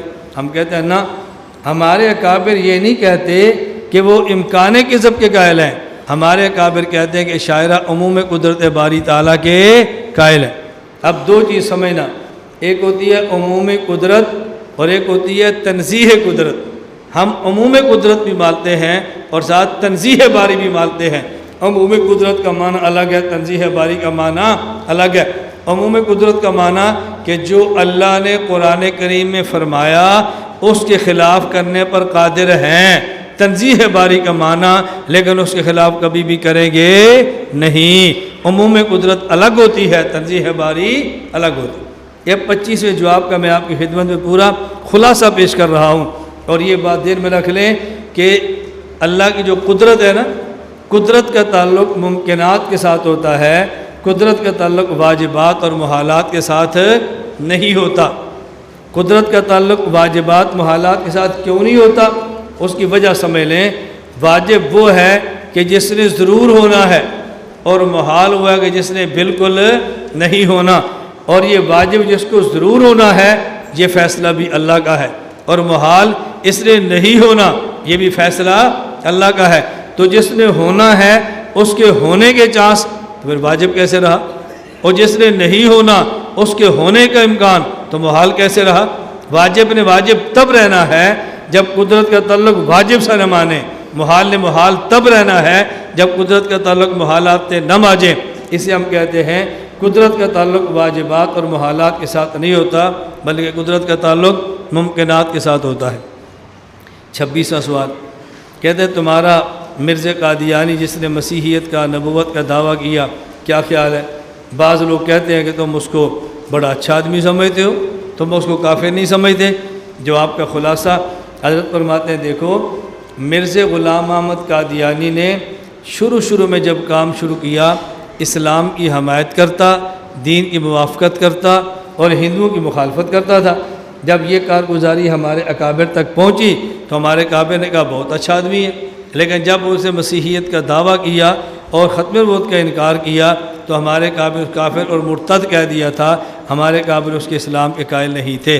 تو ہمارے اکابر علماء دیوبند کی جن تحریرات میں مرزا کے بارے میں اچھی باتیں ہیں، یہ اس دور کے جب اس نے نبوت اور مسیحیت کا دعویٰ نہیں کیا تھا، جب کیا تو کافر اور مرتد کہہ دیا، اس وقت بھی اس کے مخالف تھے اور آج تک ہم اس کے مخالف ہیں۔ اللہ ہم سب کو دین حنیف پر قائم رکھیں۔